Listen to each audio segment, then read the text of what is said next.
see a large IPO on the horizon. You're surrounded by journalists. Hold your position.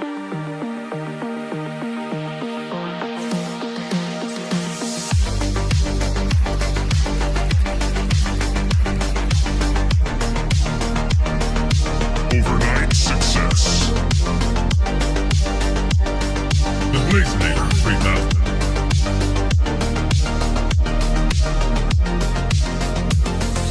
Double blaze. Right.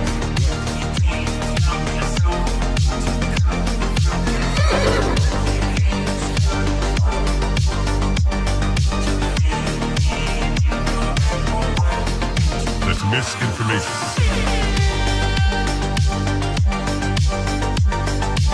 Market clearing order inbound. That's just wrong. You're surrounded by journalists. Hold your position. Come, get up.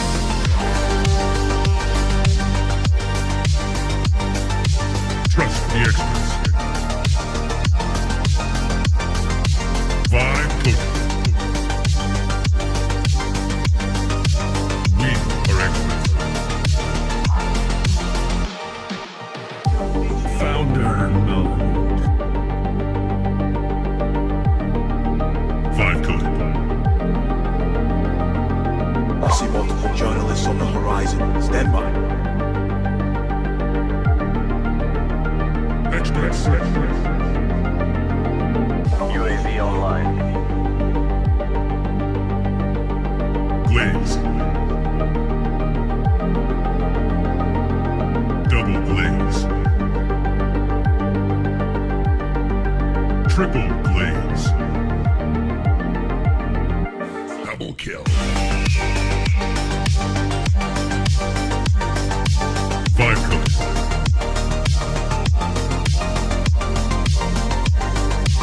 Wrong.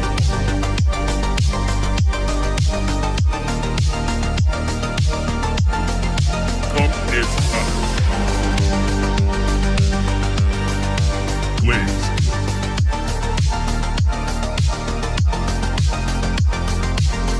Team deathmatch.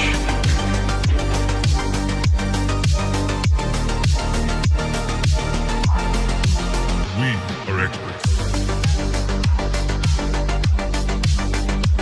Triple glaze. That's just wrong. Right.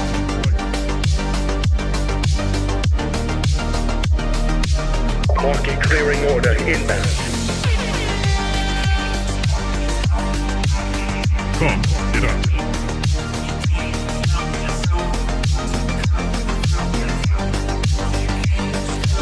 You're surrounded by journalists. Hold your position.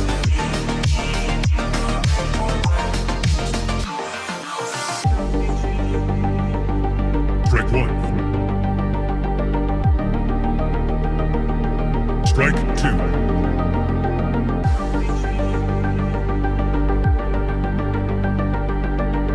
Activate Golden Retriever mode.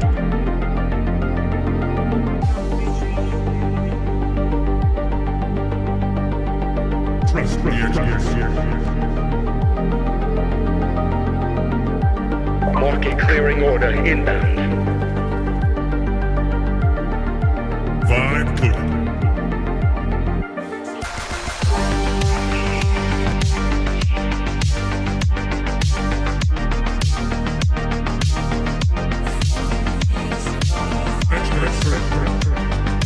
I see multiple journalists on the horizon. Stand by. Founder mode.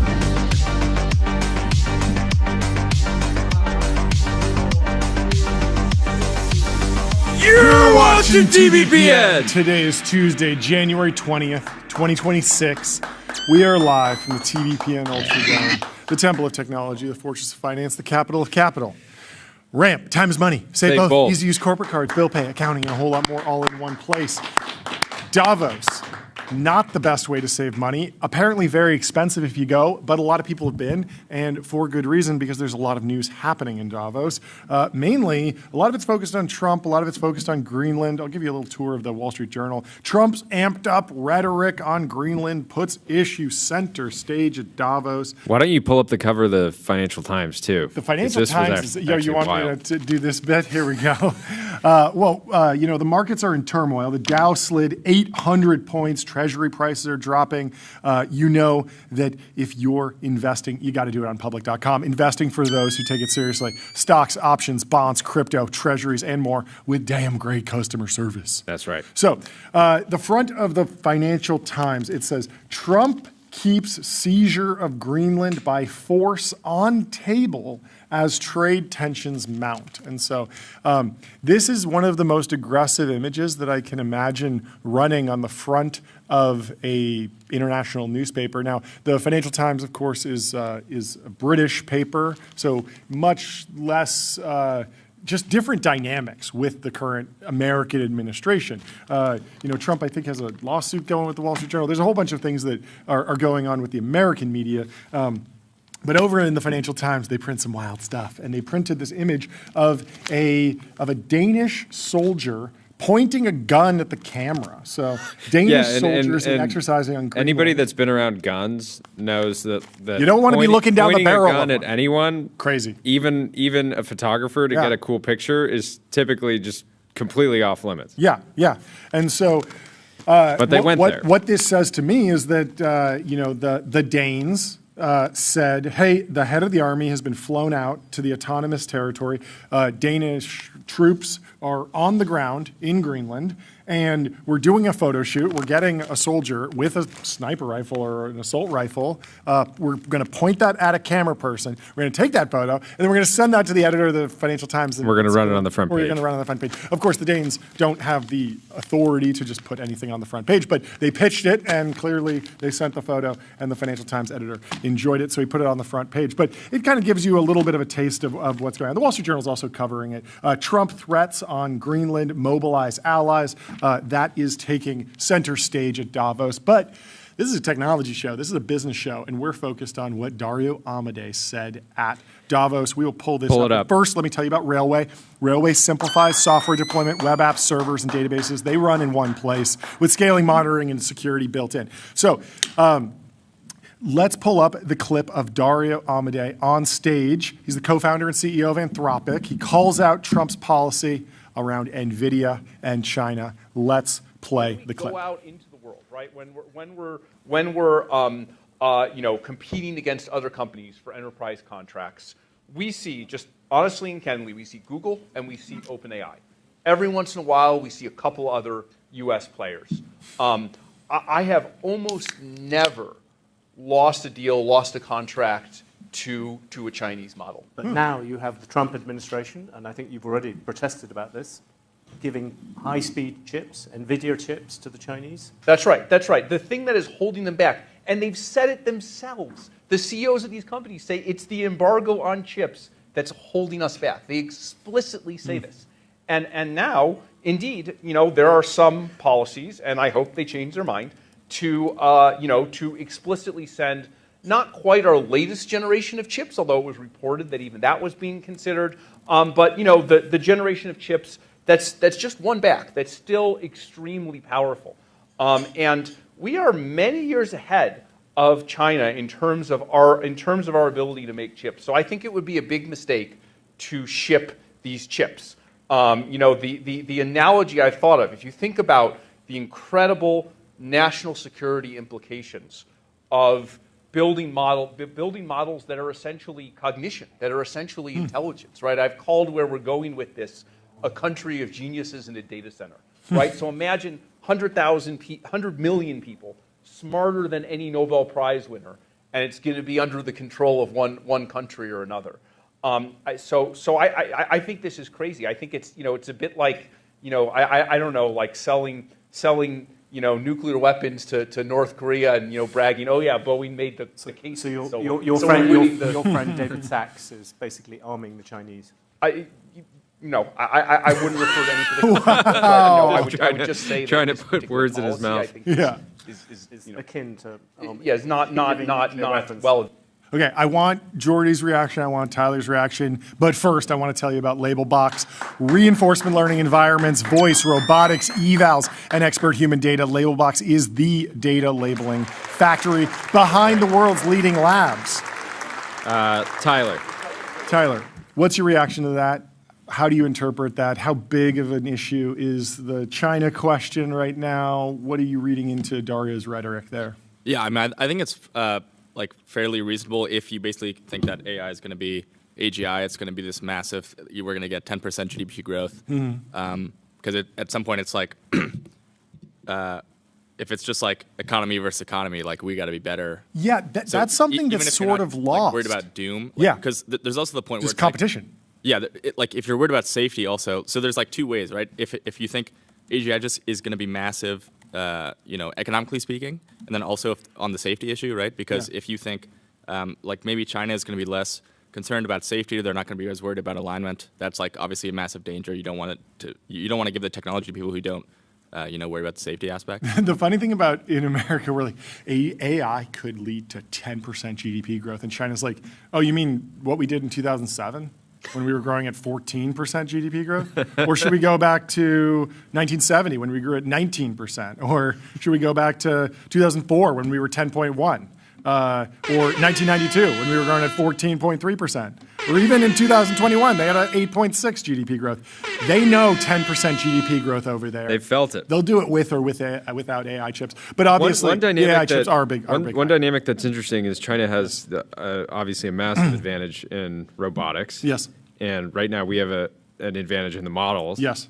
And if that kind of continues, but also you have this the dynamic GPUs, like the data centers, like we are GPU rich. So I'm saying, I guess, like robotic stack, AI stack. Yeah. And it'll be interesting to see how, because obviously if you have an advantage in one area, that might help you gain an advantage in another area, right? But we'll see which one ends up being more impactful. Let me tell you about Cisco. It's critical infrastructure for the AI era. We love Cisco. We're happy to be partnered with them. And let me also take you through the linear lineup today because we have some great guests on the show. We have Martin Shkreli joining at noon, Bradley Tusk at 12:30. And if you're not familiar with Martin Shkreli, he's an American businessman. He's a businessman. And investor. Lukas Czinger is coming in. We have a surprise for everyone. We're going to be taking a look at his car. We're very excited about that. And then we have the Lambda Lightning Round. Linear, of course, is the system for modern software development. 70% of enterprise workspaces on Linear are using agents now. We're very excited to share that fact with you. Let's click it over to Palantir CEO Alex Karp, who shared some commercial lessons of AI on the battlefield. There's a clip from him from Davos, and there's a little Easter egg in this video for the true TBPN ball knowers, for the TBPN fans. I know what you're about to say. So watch this clip, and you can tell me if you identify a former guest. Enterprises in general, not all enterprises, tend to want to, over time, become like every other enterprise. So if you take five, A enterprise and B enterprise and C enterprise, they're in the same market. Their tech infrastructure is trying to make them into the same enterprise. They have the same org chart. Sure. They have presumably roughly the same, they don't have the same data infrastructure. And what you learn on the battlefield is that, and in life is that's not particularly valuable. What is very valuable is an enterprise can do something no enterprise in the world can do. And so that is the goal of every single military intelligence service. In fact, all these intelligence services and militaries have their own specialization. And so when we went to commerce, like what we're saying is, how can we make your insurance company, the way you underwrite, how can we make that to your tribal knowledge about underwriting? How can we transform this to knowledge everyone has? Okay, go back 1 second. Go back 1 second. Okay. Transform this to pause. Knowledge. Okay, it's very hard to see. But behind the guy to the right, behind Alex Karp. Behind Alex Karp, there's another man, and behind that man, next to the WEF logo, is a man who has been on the show. Philip Johnston, the co-founder Wait, and CEO I thought of you were StarCloud. talking. I thought you were talking about Satya Nadella. Wait, what? I think that's Satya in the back. Wait, oh, you think it's Satya? No, I'm talking about the guy right there that you can see. That's Philip from StarCloud. I saw him going to Davos, and I was like, this guy's on a generational run. This whole time. Is it not? Maybe it's not. I think it is. I'm really sorry, Philip, if I got this wrong, but that looks a lot like you. I might be getting it wrong, too. That looks a lot like you. We might just be seeing things. We might be seeing things. We might be hallucinating. But the one thing we're not hallucinating is Lambda. Lambda is the super intelligence cloud, building AI supercomputers for training and inference that scale from 1 GPU to hundreds of thousands. Anyway, enough with the Easter eggs. This whole time, I really was thinking the guy in the back. Really? Satya's. No. Kind of hard to clock. I don't think that's Satya. I think that's Philip Johnson from StarCloud. I did see him go to Davos, so it's not crazy, but he'll probably correct me if that's not him. Anyway, I would love an explainer from Ragav around the recession indicator, Young Boy Never Broke Again. I'm familiar with NBA Young Boy, but I'm not familiar with the recession indicator, so I would love to get some more information from you folks on this. Let's dive in and dig into what Dr. Karp actually said on the stage at Davos. But first, let me tell you about Finn, the #1 AI agent for customer service. If you want AI to handle your customer support, go to fin.ai. So it's an interesting pitch. It's particularly interesting talking about just more and more custom systems and this idea of, software gets built. A whole bunch of companies are doing things a manual way. One company extracts that and sort of factors out that business process, turns it into enterprise SaaS, is sold to all the different companies. Now, what Karp is really saying, it sounds like, is that every company will have some sort of custom implementation that will be way more flexible and way more tuned to their specific businesses. And this is sort of the Palantir pitch. They'll come in and build something that's semi-custom, on top of their systems that they've already built. And it's an interesting blurring of the lines from you want something that checks all your boxes, but in the future, will you really want, if you're a large enterprise, will you really want to be vibe coding your own solutions to everything? Maybe, but going to need you probably want some sort of foundational elements, and that's like the pitch for the ontology stack, understanding how the data links together. And then as you build on top of that, you have a more solid foundation. Seems like a good pitch. Would be interesting to see how this is where the rubber meets the road and at what level. The big question with Palantir right now is, that they work with the largest companies and organizations in the world, obviously the military among them. But will they go down the stack and have more, they have AIP, they're bringing more startups onto the platform. Will there be a world where more sort of mid-market enterprises, sub-$10 billion companies are thriving with a Palantir-backed system?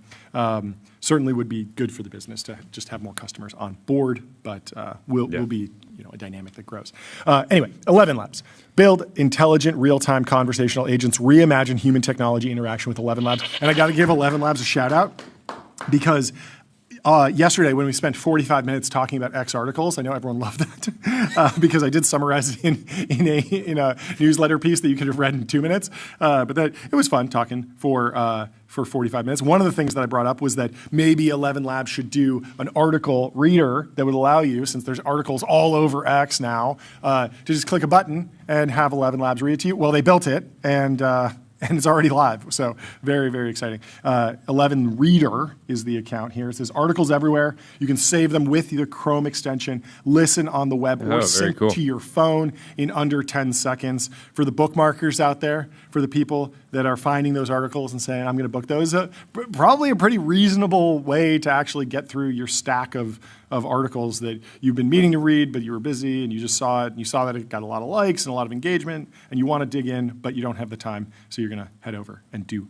that. Anyway, Vibe.co, where D2C brands, B2B startups, and AI companies advertise on streaming TV, pick channels, target audiences, and measure sales, just like on Meta. Head over to Chinese Vice Premier He Lifeng over at Davos. Okay, what did he say? Quick, China never seeks a trade surplus. On top of being the world's factory, China hopes to become the world's market. Let's watch the Chinese Vice Premier. For economy and trade, we never seek trade surplus. On top of being the world's factory, we hope to be the world's market too. Global economy and It was an accident. we didn't mean to do this. It was an accident. It was not our intention to develop a massive trade surplus with the world. I feel like you, I mean, not to go back to 11 Labs, but you have a lot of flexibility with the translator that you choose at one of these events. How are you not going with an Arnold Schwarzenegger?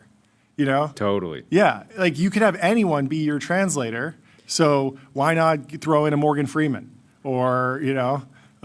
Just any type of really like a Joe Rogan. Yeah, Joe Rogan. He already is announcing the UFC. Get him on the microphone, translate it for him, and then he reads it out to the audience, and it sounds like your Joe Rogan voice is out there. I like it. This. I like it. Anyway, I mean, it's just, I think this is positive. You know, we were just talking to Matt Grimm yesterday about you know, the West versus China and global competition, and like I think all of that stuff is important. I think what Dario is saying is important, but I still come back to this idea that like no one wants war, no one wants, you know, everyone wants positive sum relationships, and so it is good to see, you know, global leaders coming together, better than everyone just being holed up and posting at each other on Redbook and Truth Social. I like an economic forum.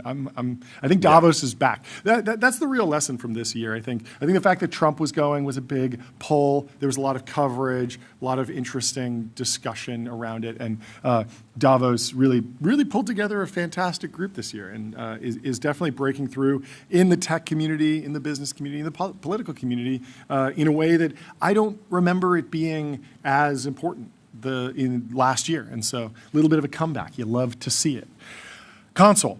Console builds AI agents that automate 70% of IT, HR, and finance support, giving employees instant resolution for access requests and password resets. Lisan Al-Gaib is quoting Dario at Davos, who also said, "We don't need to maximize engagement for 1 billion users." Of course, taking shots. Okay, at the so folks over at OpenAI. I threw this question to both of you earlier today. What is the probability? It's funny that this is a shot too, because it's like he is acknowledging that they've developed. Wait, is he anti-ads? Yeah, Anthropic is against slopping ads. He said he's anti-ads. Yeah. Wow, boo! This is hard. I was falling in love with Dario. I love so much about his rhetoric. Obviously, the models are fantastic, but he has to come and stab me in the back like that with a shot on my favorite piece of the global economy, the advertising industry. Very, very brutal. But hopefully we What can other bring notes him did around. you have from the conversation? Yeah. So there's a bunch I took. So these ones were from, he did a Wall Street Journal Q&A this morning. Okay. Okay, so I'll just read some quotes. Yeah. He thinks we're going to have very high GDP and very high unemployment and inequality. So when we've kind of ballparked this at like 10% GDP growth for America, that would be unprecedented, massive. We're typically at like 2 to 3%. 10% would be a significant acceleration. Yeah, and then for the unemployment was like 10 to 20%. That's a lot. That's a lot. And we can debate this more, and I'm sure we will. We'll eventually formulate an entire structural presentation around this at some point. But continue. And then he said there's going to have to be some role for like for the government to intervene on some macro level to help with this displacement of labor. Yep. He says ideology will not survive this technology. Ideology will not survive. Yeah, it's kind of vague. A bit of a vague post. Except his ideology. He's like, actually, mine is like kind of got a straight shot here. Yeah, what could be more ideological than being against advertising? He said he's a zealot. He's an anti-advertising zealot. He said AI is uniquely well suited to autocracy. Autocracy. Okay. Yeah, so This is a teal take as well. Yeah, this was in the context of like why he's kind of anti-giving chips to China. Okay. Yeah. AI is communist. Crypto is libertarian. That take. Yeah. Yeah, and then he kind of he said like Google and OpenAI are like firmly in consumer. It's kind of this existential like battle between them. And Anthropic is firmly in enterprise. He's very happy with that decision. He doesn't have to monetize the 1 billion users or whatever, or monetize free users. Yeah. He can just sell like things. He's to like, business that have real I'm value. so happy I don't have to worry about monetizing 1 billion users. He said on the question of like, are they going to do generative stuff? Yeah. He said, They probably won't ever do it. I think Schulte said this too. Yeah, but if there they are need to, enough models out there that Claude Code can go and sign you up for the Nano Banana API. Yeah, like right? maybe there's a use case for images and like presentations or something, but then they can just kind of vend in some API. They can contract it. So out. my big question is, I think we all agree that ads in the Claude iOS app are a very low priority, something we will likely not see this year. Oh, that's fine. Thank you. Something we likely won't see this year, just because they have such a good business going on the enterprise side, and the user base for the Claude iOS app is not necessarily big enough to support a really healthy ad business, and they're sort of ideologically against it. But on the slop question, you can use Claude Code to generate slop. Like you can article slop. Well, article slop, but also imagery. You can wire it up to the Sora API, to the Nano Banana API, and you can go create a whole bunch of generative video. And people, but that is the Schulte promise of like it should be able to go and use other models, right? The question for me is, when will that functionality come to the Claude iOS app? Because Claude can write that some feels very code. natural to like cowork. So Yes, I think exactly. when that comes to iOS, exactly, yeah. But so what will the cowork iOS product look like? How much flexibility will it have? Because it won't have all the same APIs to go into your folders. Like the whole cleaning up your desktop like meme on your MacBook Pro with Claude Code. That's something that would just be sort of inaccessible to the iOS ecosystem because the APIs aren't there. So even if they tried to build it, Apple will just say, no, you're not rearranging icons on the desktop, because that could be used maliciously, and this is a privacy issue, and this is a security issue, and so we're not giving you the hooks to do that. The question is, like, how much can they do in the cloud and then vend back to you? Because if you have a virtual machine that's running Python and has Claude Code running, and you're interfacing with it from the Claude iOS app, you could do a bunch of crazy stuff, including generate images and go and sign up for a Nano Banana account. What if we have an AI safety incident this year where somebody leaves like a Claude Code terminal kind of open and on, and just creates billions of social media accounts and just flooding the internet with I thought you were going to say just like some kid, you know how like kids will download like Fortnite and then like spend too much on V-Bucks, or they'll like get their parents' credit cards and like run up a bill. It'd be funny if someone like downloaded Claude on the iOS app and like accidentally kicked off something that like provisioned a ton of AWS servers, and they just get a bill for like $400,000 and they go bankrupt. That'd be a sort of AI safety incident. That'd be funny. Anyway, Figma. Figma Make isn't your average vibe coding tool. It lives in Figma, so outputs look good, feel real, and stay connected to how teams build, create code-backed prototypes and apps fast. So what else did Lisan Al-Gaib say about Davos? Some companies are essentially led by people who have a scientific background. That's my background. That's Demis's background. We had some love for Demis in the chat. Shout out to Demis over at DeepMind. Some of them are led by a generation of entrepreneurs that did social media, taking shots. Dario is like, he's on one.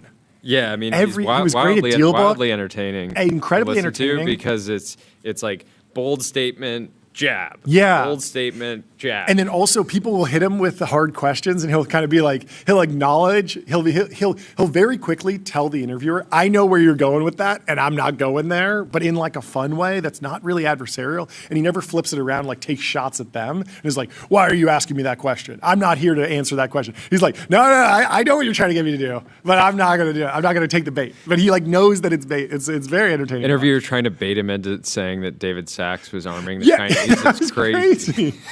That's crazy. He says, there's a long tradition of scientists thinking about the effects of the technology that they built, of thinking of themselves as having responsibility for the technology they built, not ducking responsibility. They are motivated in the first place by creating something for the world. So they worry in the cases that something can go wrong. I think the motivation of entrepreneurs, particularly the generation of social media entrepreneurs, are very different. The way they interacted, you could say manipulated consumers, is very different. I think that leads to different attitudes.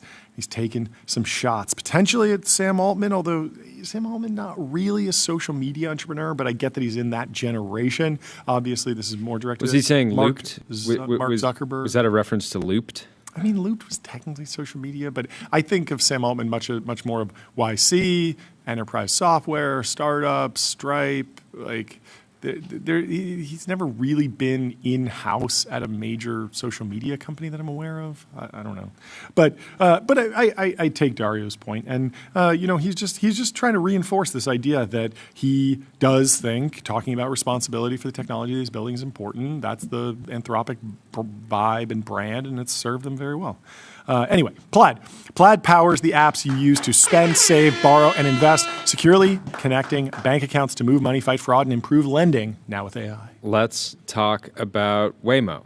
Let's do it. So today I wrote a quick piece. It was a reaction to a reaction because David Zipper went in Bloomberg and he wrote a piece, said, we still don't know if robo-taxis are safer than human drivers. Then Kelsey Piper went over to the argument and wrote a response to that saying, yes, we do know. And her interesting point was that what David Zipper is doing is he's lumping all of the different robo-taxis together. So Waymo and Cruise and Tesla and Comma and Zoox, and there's a whole bunch of other data that can go into this bucket, and they're not all created equal. Waymo's been doing it for decades at this point. They have insane CapEx, insane OpEx. There's, humans in the loop a lot of times, and it's just like the most advanced team. It seems like it's, the most advanced technology stack. There's a lot of advantages, and that's actually showing up in the data. And so her main dispute with Zipper is over what data she's including, he's including in making this claim that, hey, we don't know if robotaxis are actually safer than human drivers. And she gives this great analogy that I really, really enjoyed. So she says, imagine someone writes a piece and they say, we don't know if airplanes are safe. Some people say that crashes are extremely rare, and others say that crashes happen every week. And when you investigate this claim further, you learn what's going on is that commercial aviation crashes are extremely rare. This is true. While general aviation crashes, small personal planes, including ones that you can build in your own garage, are quite common. And so, yes, if you lump that together, you're going to get this muddy picture of aviation, but you shouldn't use that to sort of fearmonger about getting on a 747, because 747s just so rarely crash. But yeah, if you build your own Cessna and you're modding it and you're taking it through the canyons, you got to watch out. Ask any recreational pilot if they've ever gotten into any hairy incidents. Totally. They'll tell you oh yeah, well this time I was flying and the wind came on super strong and I landed and I was basically 90 degrees. And a lot of times that counts as a crash. Harrison Ford has crash landed on a golf course, and I believe no one was injured. I think this happened multiple times actually. By Harrison Ford? Harrison Ford, yeah, he flies his own planes, but he flies old planes and stuff. He's a true enthusiast. He's like a how many plane on guy. simpleflying.com? How many plane crashes has Harrison Ford had? In the last 25 years, the actor has been involved in several incidents involving emergency landings, rescues, and runway incursions. Yeah, exactly. It happens. It sounds crazy. It is crazy. I would never want to be in any sort of plane crash, but there's just way more planes flying around when you include those Cessnas, and it's not really fair to put that on United Airlines or American Airlines. 13th of February 2017, Santa Ana, California, single-engine Aviat Husky flown by Harrison Ford was cleared to land on runway 20L. Ford's aircraft reportedly landed on a parallel taxiway, overflying American Airlines 737 that was holding short of runway 20L. 5th of March 2015, Santa Monica. Ford was a pilot and sole occupant of Ryan ST-3KR Recruit, a two-seat open cockpit aircraft that was used. Open cockpit. Think about that. You're flying and the wind's in your hair. That's not a normal experience. That's not coach the aircraft on American was Airlines. Used extensively as a training aircraft by the U.S. military in World War II. According to a preliminary report, Ford reported a loss of engine power shortly after taking off and was attempting to return to runway 3. So he ended up crashing into a field. Looks like exactly. Ford chose to land on a nearby golf course, clipping the top of a tree before landing. If you just took Harrison Ford, he's probably more dangerous than American Airlines. 18th of June 2000, while landing in Lincoln, Nebraska, Ford's plane departed the runway due to a gust of wind. The aircraft sustained minor damage.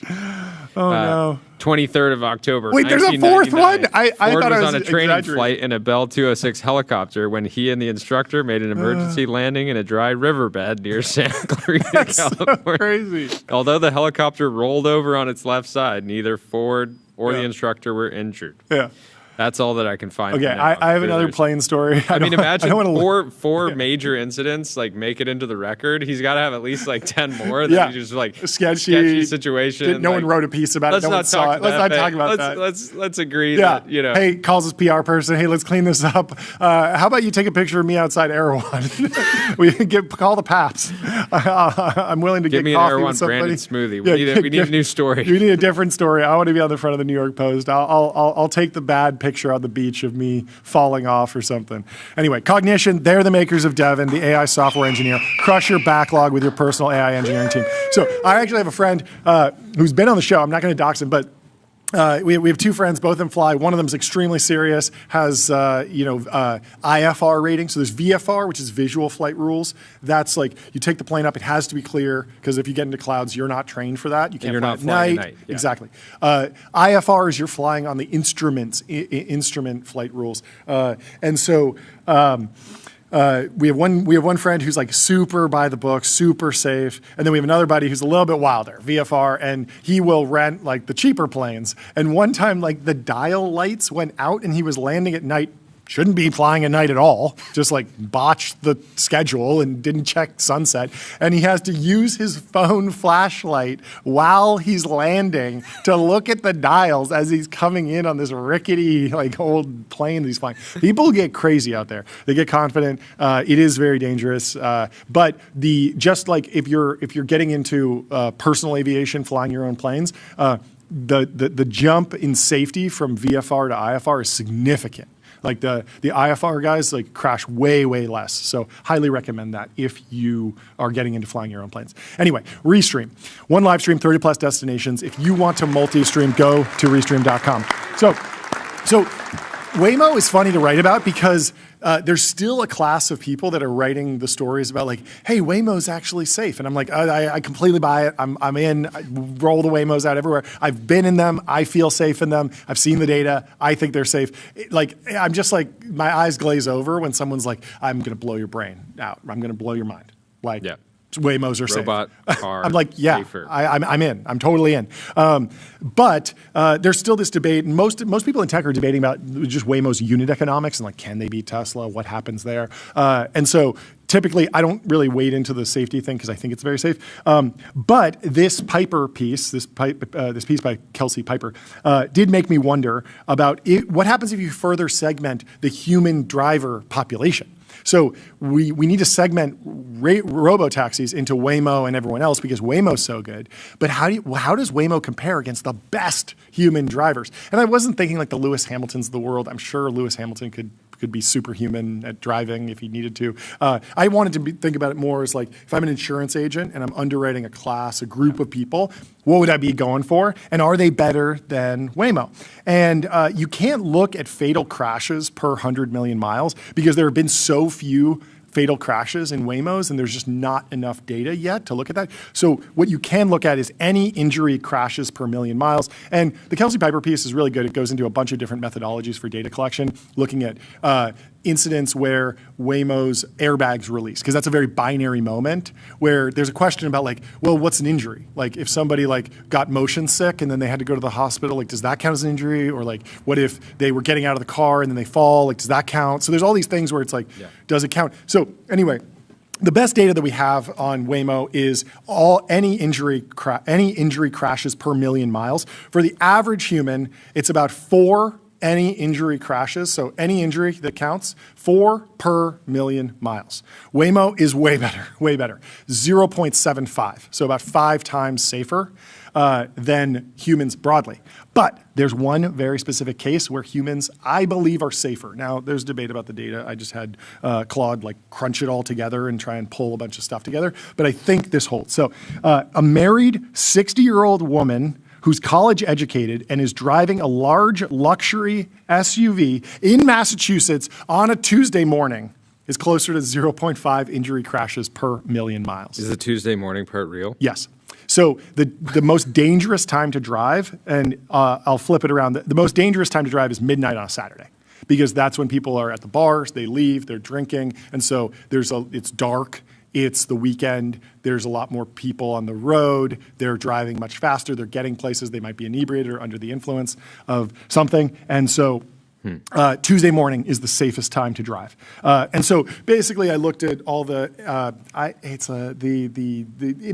government IHTSA data. It's the Transportation Authority. I'm getting the acronym wrong. But you look at all the different segments and then you add all those together and you get kind of like the synthetic safest driver cohort. It's a little loose, but it does seem like if you looked at that cohort, they're still beating Waymo. Humans still got it. At least, like, kind of. It's pretty close. It's honestly neck and neck.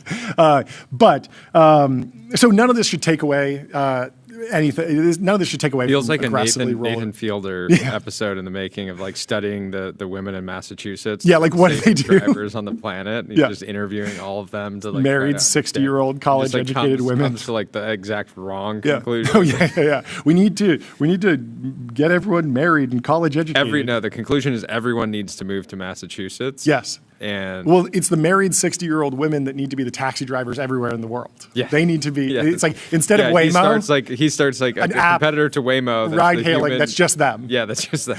Yeah, but it only works in Massachusetts. So clearly, Waymos are very safe. Rolling them out nationally would be a huge safety upgrade for our society broadly. But it's worth noting that the Massachusetts married women still got it. But if you want to flip this around and find the hypothetically riskiest driver profile, it's very funny. It's an 18-year-old single male with a DUI driving a Dodge Challenger at midnight on a Saturday in rural Mississippi. That's as risky as you can get, and that's like, makes sense. An order of magnitude or 40 times as dangerous as the Massachusetts driver. Yeah, but the interesting takeaway is that that you said earlier off the show was like Waymo's actually not superhuman level driver. Yes, because it's not, because in order to be that, you actually have to be better than the best human, right? Exactly. So we need a word for not above average and in the top cohort of humans, but not better than any human ever. Because a lot of AI tools are getting there. Well, I guess, okay, so I actually looked up it's like top the decile. definition. So superhuman means having powers, abilities, or qualities beyond normal human capacity. Okay. So it's potentially these women in Massachusetts, they have superhuman. Yeah. And that's right. As well as Waymo. Yeah. So maybe we do need to give Waymo a little more credit. Yeah. Well, if you're looking for superhuman payroll, head over to Gusto, the unified platform for payroll, benefits, and HR, built to evolve with modern small and medium-sized businesses. The backbone of this show. It is. Max Hodak had a post about Waymo. He said, interesting benefit of Waymo, it always matches instantly since it knows exactly what cars are available and that they will always accept. And it can also provide accurate wait times before requesting. And so lots of love for Waymo. Interesting to see where they'll roll out. The really interesting thing is that we've had a number of people on the show advocate that rolling out Waymo is a societal good. It will reduce the number of traffic fatalities. That's all true. But if you really want to accelerate the impact that Waymo will have on safety, you got to deploy it in Mississippi before you bring it to Massachusetts. I just feel like Waymo's coming to Boston before it comes to Vicksburg, but I don't know. It was fun. There's other love for Waymo on the timeline. First, let me tell you about Okta. Okta helps you assign every AI agent a trusted identity so you get the power of AI without the risk. Secure every agent, secure any agent. Mike Volpe. He said, I have to say, I love that Waymo operates from San Francisco to the South Bay. So great. Some folks say the freeway driving is so. I hadn't heard that. The antidote to that is I get into an Uber and do the same drive. It's literally life-threatening. I was driving with Paul the other day, and I heard he was telling me about the different modes that Tesla has. I've never owned a Tesla, so I wasn't familiar. But did you know that Tesla actually has something called Mad Max mode for the autopilot, where it'll drive it like roughly around 85 on the freeways, and it will it'll if you're in the fast lane and you come up to somebody, it will merge over into the lane to the right, make a pass, and go back to 85. That's insane. Somehow feels slightly illegal, but I like it. Okay, MongoDB. Choose a database built for flexibility and scale with the best-in-class embedding models and re-rankers. MongoDB has what you need to build what's next. We have an update in the Warner Brothers Netflix deal. Netflix, they're going all cash deal. Netflix had said to Paramount, hey, what we want is an all-cash deal. David Ellison and the Paramount crew, they brought Warner an all-cash deal, and Netflix or Warner was still saying, hey, we're going with Netflix. Now they said, Netflix has upgraded. So we can read through a little bit of this from the Wall Street Journal. So Warner Brothers, Discovery, and Netflix said Tuesday they struck a new all-cash deal for Netflix to buy Warner Brothers Studios and HBO Max. Warner also released financial details on the cable network's business it plans to spin off. The all-cash deal of $27.75 per share replaces Netflix's previous cash and stock deal. The sweetened offer comes as rival bidder Paramount continues pushing its all-cash offer for all of Warner Discovery. The value of Netflix's offer remains $72 billion. Warner and Netflix said they expect the new structure to enable Warner shareholders to vote on the deal by April. The change could also help sway some shareholders who might be weighing its bid against Paramount's. Netflix co-CEO Greg Peters said in a statement that revised agreement demonstrates our commitment to the transaction and accelerates the process for Warner's shareholders. The new Netflix agreement reduces by $260 million the amount of Warner debt being placed on Discovery Global, the company that will house cable channels including CNN, TNT, and Food Network. There's also another, the next kind of thing that I was going to get to is interesting. CNN is doing $600 million in profit on revenue of $1.8 billion. So what are we doing? They are truly Newsmaxing. Quick size note for CNN. Congratulations to everyone at CNN. Not bad at all. Absolute dog. Of course, a ton of debt strapped to the broader group. And Peter Kafka is saying that private equity should pick it up. It's a shrinking business that throws off cash. It's perfect for private equity. Let's give it up for private equity. Let's give it up for I know Peter Peter's a big fan. Equity. I'm a big fan. Somebody, I was saying yesterday that maybe AI could save Hollywood. Somebody would. I knew that was going to piss a lot of people off for a lot of reasons. I wasn't really clocking what you were saying either, and so we should talk about it more. But continue. Well, one of the critiques was like, interesting to say that LA is dying as you're building a media business from LA. Yep. And my response is that we are in a huge complex. We're recording the show from a huge complex, and every other building in the complex is empty pretty much every single day. Yeah. Like there's nothing going. When I said LA is like dying, I was specifically talking about the context of the entertainment. Yeah, I mean, there's that Wall Street Journal report that just shows sound stages were, typically leased 90% of the time, and it's just way off peak down to like 60%. And so there is like a broad trend, and then just in general, like I don't think we're necessarily at a phase in our life where we're like, okay, tabula rasa. Where's the best place to build this business? Let's go find that. It's like we live here. Yeah, we didn't. Things. We're not like, okay, we should go to Atlanta or something, or go to New York. Yeah, we certainly didn't say like, let's start a media company because we live in LA. It's like the current struggles that LA is having are not going to hold us back. If anything, it's going to be easier because we can get space and hire people. Rents in 10 years ago, this space would have been like 2-3 times. The price to rent. The bigger question is, there are these blips in industry towns that have happened many times. New York, famously in the 70s and 80s, went through a really rough patch. San Francisco, during COVID, everyone was moving out, and there was a real vibe of like, oh, is San Francisco going to be less relevant in tech? And then it came roaring back with the AI labs. And I think most people don't, debate that cities go through rough patches and then can come back. And so we certainly hope that LA comes back. It'd be fantastic. But there are a lot of changes that need to be made. And this has been said by a number of a number of famous people in Hollywood and Hollywood actors who have talked about different tax regimes, different incentives, different changes structurally to the way content is made and distributed. There's a lot of different elements that are contributing to LA having a rough go. At the same time, it's a fantastic city. It's where I was born and raised. I love it. I'm not going anywhere. You're going to have to pull me out of here.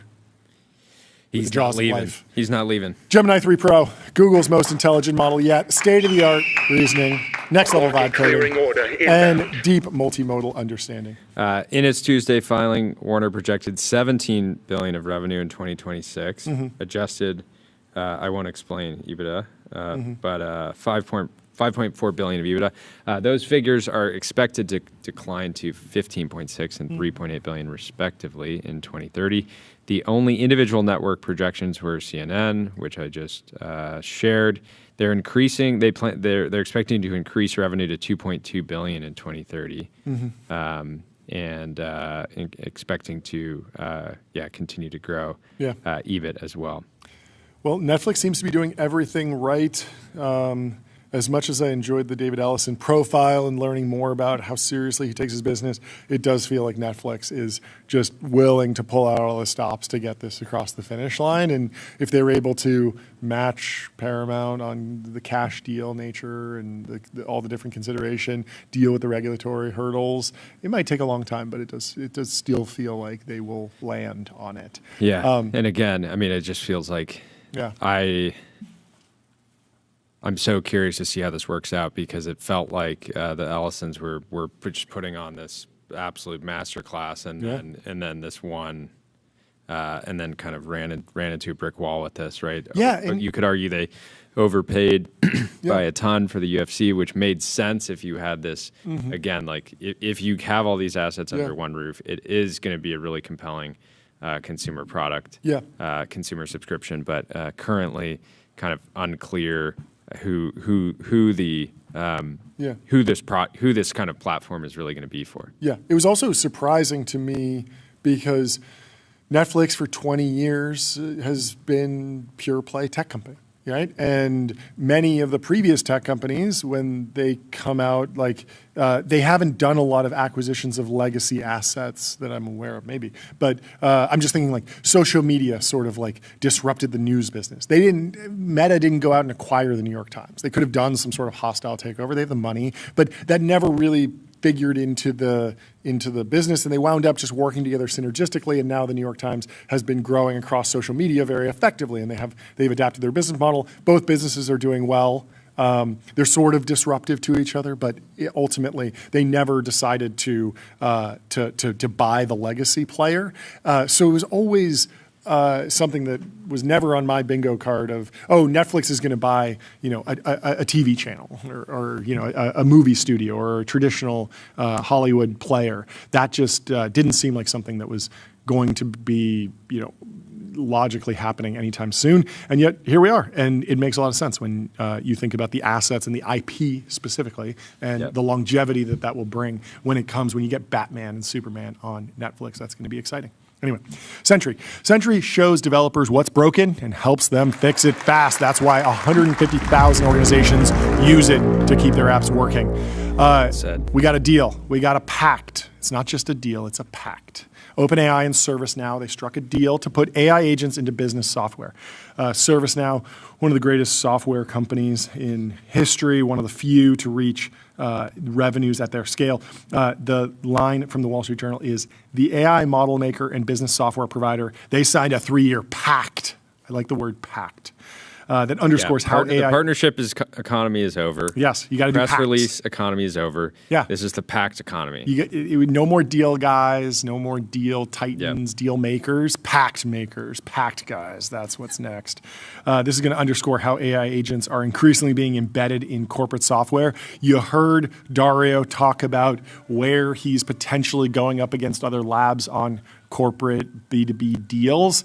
He said OpenAI, he said DeepMind. He didn't really say, he said no China labs have ever competed. Well, ServiceNow went with OpenAI on this one. So they signed a 3-year deal that will integrate the AI models, ChatGPT's models, into ServiceNow's business software. The deal depends on customers using OpenAI's models within ServiceNow and also includes a revenue commitment from ServiceNow to OpenAI. Enterprises want OpenAI's intelligence applied directly into ServiceNow workflow, said Brad Lightcap, OpenAI's chief operating officer. Look ahead. Customers are especially interested in agentic and multimodal experiences so they can work with AI like a true teammate inside of ServiceNow. We've seen a lot of other companies add. We've talked to Mark Benioff about Slackbot. We've talked to Satya Nadella about Copilot. Like, if you have one of these massive software suites, enterprise software suites with just so much surface area, you're going to want to vend LLMs and agents into every little nook and cranny, and you probably don't want to build your own lab because it's going to be incredibly expensive when OpenAI will go and marshal the capital and build the data centers and train the models, and then you can just focus on the implementation and delivering value for your customers. So Salesforce has already folded AI agents into its flagship sales and marketing tools. SAP and Workday have been similarly pitching businesses on the idea that their embedded AI agents are essential to getting the value out of AI. The deal comes as OpenAI looks to build its enterprise business, both by selling direct access to its models and AI agents and through business software collaborations like with ServiceNow. It faces competition not just from rival AI model maker Anthropic, but also Google and Microsoft's suite of enterprise AI tools. For ServiceNow, I want to find a company that is using the agents at ServiceNow or Salesforce or a company like that and saying, I can't live without these agents. I love these agents. We got to find one person. Yeah. I wouldn't be surprised if it's just like really sort of like maybe a year or two behind on the actual implementation, but it's just like, oh, I get like daily summaries of what's going on in the system, and it's a little bit nicer and neater. And I could probably extract all the data and write an agent that does that, but it was just one click of a button to add it to my installation, and I did it, and it's adding a little bit of value. I don't think you're going to see anyone who's like, it's transformational. It just works on its own. I don't do anything. It's much more incremental than that. It's still in like an autocomplete phase, little helper tools there. It's Clippy. Clippy's going into every piece of enterprise software. And so people are having fun. ServiceNow increased revenue 22% in the third quarter as AI demand from both existing customers and new customers grew, particularly in its customer relationship management business. The software company will report its fourth quarter earnings and full 2025 financial results on January 28th. We got to do a deep dive that day. Anyway, AppLovin. Profitable advertising made easy with Axon.ai. Get access to over 1 billion daily active users and grow your business today. What SaaS founders should know about entering the Japanese market? Yeah, I found this on Hacker News, and I just thought it was interesting because we've talked to a few folks about expanding into Japan. It's not been on the top of the roadmap for many founders that we talked to, but I thought this was interesting, and I thought we could go through just a little bit of it, and then you can read the article if you want. So this is from embedworkflow.com. In one sentence, what's the difference between selling SaaS in Japan versus other countries? And the answer is the process is different. You just can't treat sales and go to market as a whole in Japan the same way you would in North America or Europe. Okay. The SaaS sales process in Japan is structurally different from the United States and other Western markets, primarily in terms of pace, decision-making style, and buyer behavior. It's not that Japanese companies are unwilling to try new software, but rather that they prefer to do significant research before engaging directly with a vendor. So many successful SaaS companies in Japan structure their websites with two primary calls to action. So one is just for downloading product documentation, and then the second is for booking a demo and starting a free trial. And most Japanese leads enter through the documentation path first. In America, we just want to get on the phone. We want to head straight to the... I'm not reading the instructions. I'm not reading the instructions. No way. I don't have time to understand how this thing works. I need to go straight to a steak dinner. Steak dinner first, then I'll figure out what your company does. But let's talk about golf first. Let's talk about a track day first. And then you can give me the pitch for your company. But that would honestly, the steak dinner button on a SaaS website, it's like you can try the product now, or there's a button that's steak just dinner. Like the steak emoji, and if you click that, you can get steak today on demand with somebody on the team. Yes. No matter where you real are, time. no matter where you Real just time. agentically books a steak restaurant. I'm tired of all these people that are like, just take a demo and we'll give you some AirPods. Spend the money on steak. Take the AirPods budget and put a steak button on your website. Steak button. And have the steak flow. The steak flow. Stakeholders. Stakeholders need steak. So in the US, the typical flow is that a prospect visits a website, books a demo on their own, or drops off and is followed up aggressively by sales. A conversion happens quickly. A proof of concept or trial begins, and the deal either closes or the buyer moves to a competitor. The cycle is fast and transactional. Buyers are comfortable testing tools, replacing them, and switching vendors if something doesn't work. In Japan, the process is slower and more deliberate. A company will usually download product materials first. The vendor then reaches out and begins a longer engagement process focused on education and relationship building rather than pushing for an immediate demo or trial. The goal is to support the buyer's internal evaluation process. The lead will take the information back to their organization and begin internal discussion about whether and how to proceed. So I just thought that was pretty interesting. How do you gain trust from the Japanese market? Part of it is showing your commitment to the Japanese market where simple things matter. Is your product localized? Is your documentation localized? Do you have a support person that I can speak Japanese with? That's one layer. And the other layer, which is harder to potentially navigate at first, is the social proof aspect. So you need to get some social proof. Anyway. Yeah, I'd be so curious to know how like a company like Notion has done in Japan, right? It's product led. Yeah. They do have enterprise as well, but again, it's a product that just kind of scales naturally. But yeah, for so many different kind of like vertical SaaS players, it would feel like unless the Japanese startup ecosystem is asleep at the wheel and not paying attention to what's working outside, like can you imagine as a vertical SaaS player going and trying to compete in Japan against a talented local team? It feels like it'd be very it hard. feels like you just get smoked. Yeah. Anyway, Vanta, automate compliance and security. Vanta is the leading AI trust management platform. Max Hodak is We got to on do this one before we bring in our guest. Fun fact, rather than asking Claude to double check its own work, you can lie to it and say Codex went romping through the code and left bugs and it should find them. I like the idea that somewhere in the weights, all the drama of the AI lab battles are being encoded and creating bitter, deep rivalries.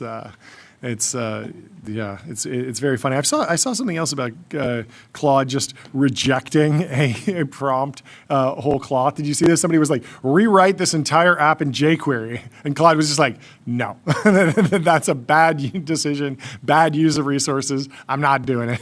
I don't know if that's real, but I thought it was very, very funny. Anyway. We have our first guest of the show, Martin Shkreli, in the Restream waiting room. We will bring him in the TBPN Ultra. Martin, how are you doing? Great to see you. What's up, guys? Good to see you. Happy New Year. How is your year going so far? Great. I'm a new dad, so that's congratulations. They're pretty wild, yeah. Congratulations. That's fantastic. Has it been wild, or is it? Where does it? Is it more? Is it quite a bit more normal? Yeah. Like to me, parenting is.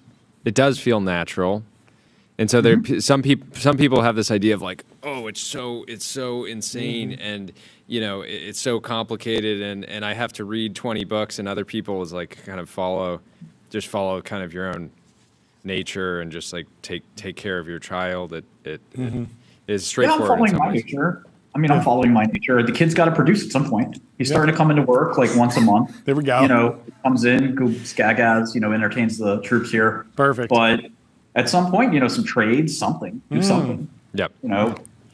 Put some trades on. Yeah, you got to find some alpha. Have some conviction. Yeah. Yeah.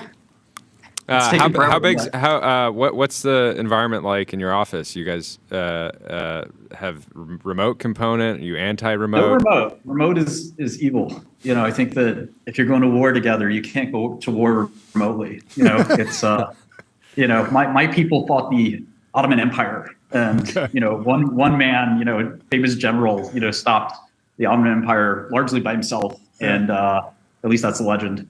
And if we're gonna take on Bloomberg or whoever we're fighting, I just don't think you could do it with some guy sitting in, at home with his feet up.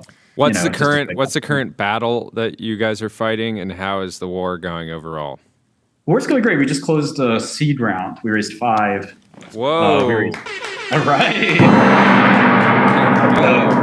Congratulations. Did you? Fantastic news. We raised 2 like a year ago Okay. to get the ball rolling, or a year and a half ago. We raised 5 as a seed round, and then we'll probably do like a 10, 20, 30, something like that this year as an A. We have a lot of revenue. We're almost profitable. That's great. It's, the interesting thing about financial software is traders want to try everything. Like they just, it's the greatest business in the world. And, you do have to have domain expertise, which nobody has. So I think that's a lot of fun. We also might get into MC. Do you mean nobody in tech has? Yeah, that. The people with, our customers are brilliant. The people who are in finance have financial expertise, or at least many of them, believe they do. Obviously, to some extent, it's like a casino, and you're sort of arming them with tools. A lot of the tools haven't changed. I do have this thing I want to show you guys when I'm ready. I think we're going to call it like SIT or sit rep or SITch. It's going to be like the situation monitoring suite. That's perfect. Just like Bloomberg has these like fake systems that they're pretty awful, but there's something where you could like see the map and you can kind of see different things happening, like earthquakes or whatever. But like take that and actually make it really good. I think people would truly want to monitor situations. I think that's a new, like there's no situation. It's a new hobby. I think it's a new sector. Yeah, it's a new category. It's a prosumer category because people I think actually enjoy it so much that it's like camping where I think people will be willing to spend money. Like totally. So think about the revenue of Bloomberg with 8 billion, 10 billion, whatever. A satellite constellation, maybe it's 100 mil. And imagine if you're sitting at Citadel or Millennium or some hedge fund or Fidelity or something, and you're literally tasking a satellite. Like, no, actually, I want a satellite to point here. And what margin difference would it make? You could probably pass through. You'd probably be accretive to EBITDA to have your own constellations like satellite constellation, and then things like drones or maybe there's Bloomberg right now. I think they have like ships and shipping routes and flights and like kind of fairly boring stuff, but you could make it 100 times better. So that'll be fun when it's ready. And again, this is all inspired. This whole sector started with the Bezos kind of.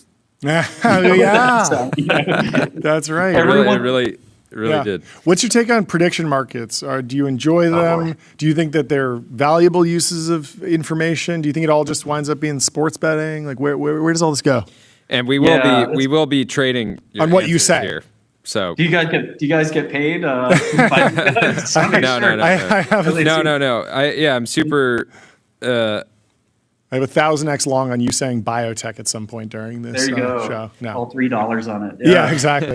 No, but what do you think on prediction markets? Valuable, useful? Do you use them? Do you trade? Yeah, it's great. It's a great question. I mean, I think it's probably like social media, like the first social media companies. If you like go back into like that Steve Levy book about Facebook, which I think is just fantastic, like almost documenting every part of it. There were a couple of very random, even before Friendster, a couple of these really proto social media companies, and the sector exploded. I think that's where we're at. I don't think, I wish the companies the best of luck, except for Kalshi, but the two companies. But I do think that, markets have been around for, hundreds of years, if not longer. And ICE and SIBO and these other companies are publicly traded. They don't sit there and twiddle their thumbs and say, gee, I hope some creative new market comes along. They make financial products all the time that fail. They innovate, they add new things, and then they actually take them down because they don't catch fire in Wall Street. So if you want to be like that micro kind of, micro markets sort of pioneer, it's interesting, but it's sort of still like you get into scale problems with like who actually arbitrates some of these bets. Obviously sports is easy and some of these other things, but how much are you just financializing for financializing's sake? Sure. And is that sustainable when you actually need people with tons of money to fight the arbitrage gradient? If you're betting, so in full disclosure, I've been running the spot on Polymarket that makes a market in the Bitcoin 15-minute markets, which are somewhat inefficient. And nobody needs to trade this, right? There's no actual, benefit to trading this other than you can take 2 to the n bets, so you get around, I guess, 96 bets a day. And if you somehow, the money velocity of getting a lot of those right, you can compound insanely well. Of course, it's random. But, people, hope springs eternal that you could somehow get the rhythm of the market every 15 minutes. And you can, I think somebody posted on Polymarket that they took a very small amount of money and a very large amount of money. So, it is kind of I think it's a bit of a waste of ingenuity and engineering. And we're working on trying to sort of make a prediction market that might be more relevant, say, to private companies. Right now, the binary outcomes of prediction markets have forced you into this box of like, will OpenAI go public this year? Will SpaceX hit $1 trillion valuation? Why can't it just be dollar for dollar? Why not this is just a market that pays you N dollars per, a swap. So, and I'm sure that might be being worked on by other companies, but I think that's like an economically rational thing. So the spirit is there. Like, we should have our own markets. We should be able to deploy whatever we want, but actually make it make sense. I think they're still trying to figure that out. What is the state of tracking large, late-stage private companies' valuations? We have a ticker at the bottom with, Mag 7 big tech companies with market caps. I would love to add Anthropic, OpenAI, but I saw some debate over, how you actually get the data, how reliable it is. Explain. I got into it Lonsdale. I unfollowed him. I unfollowed him for 5 minutes because of it. I was just so mad. Brutal. Because worst 5 minutes of his life. Worst 5 minutes.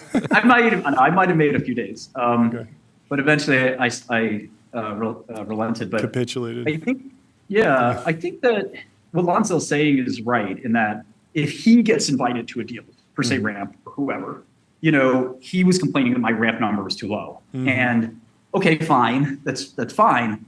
But it's the same thing as insider info in the stock market. So you have insider info, great. Ramp's going to trade up 50% higher than my number. He's like, your number's wrong. Well, it's no different from me saying, well, the NVIDIA number's wrong, but I know they're going to have a blowout quarter. How am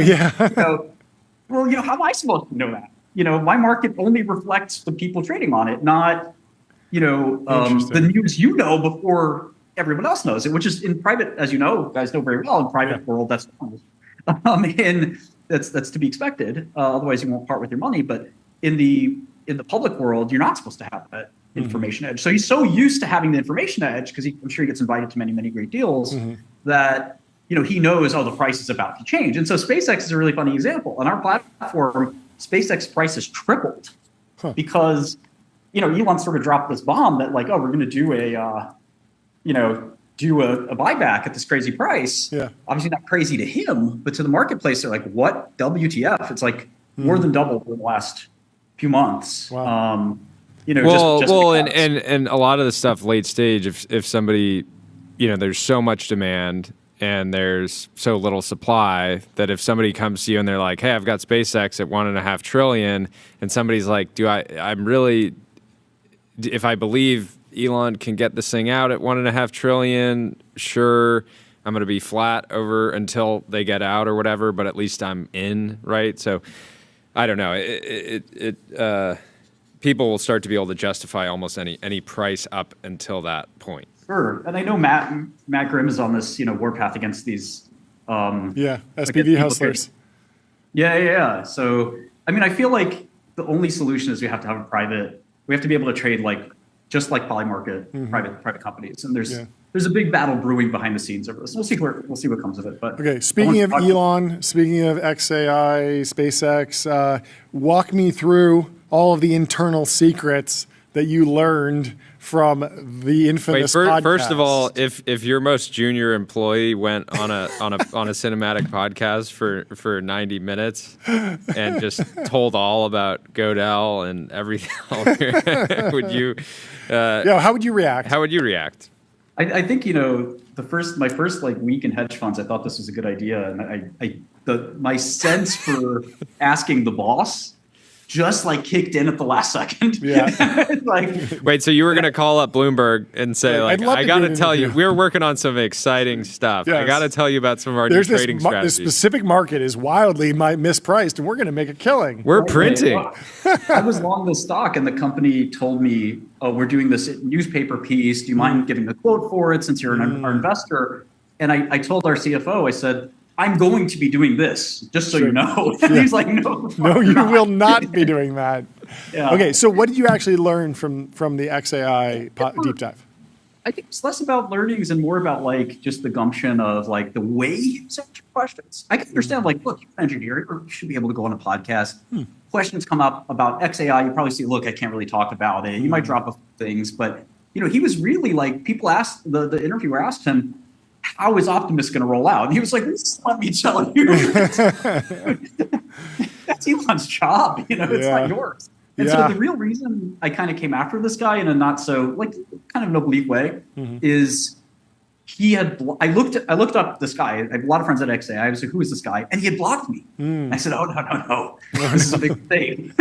So I'm going to amplify, that you did this. And again, I think the guy was fired, at least the second he went on the show. I doubt that I had any part to do with it, but I definitely didn't mind amplifying the insane kind of decision he made. And, if you block me, that's Rokana.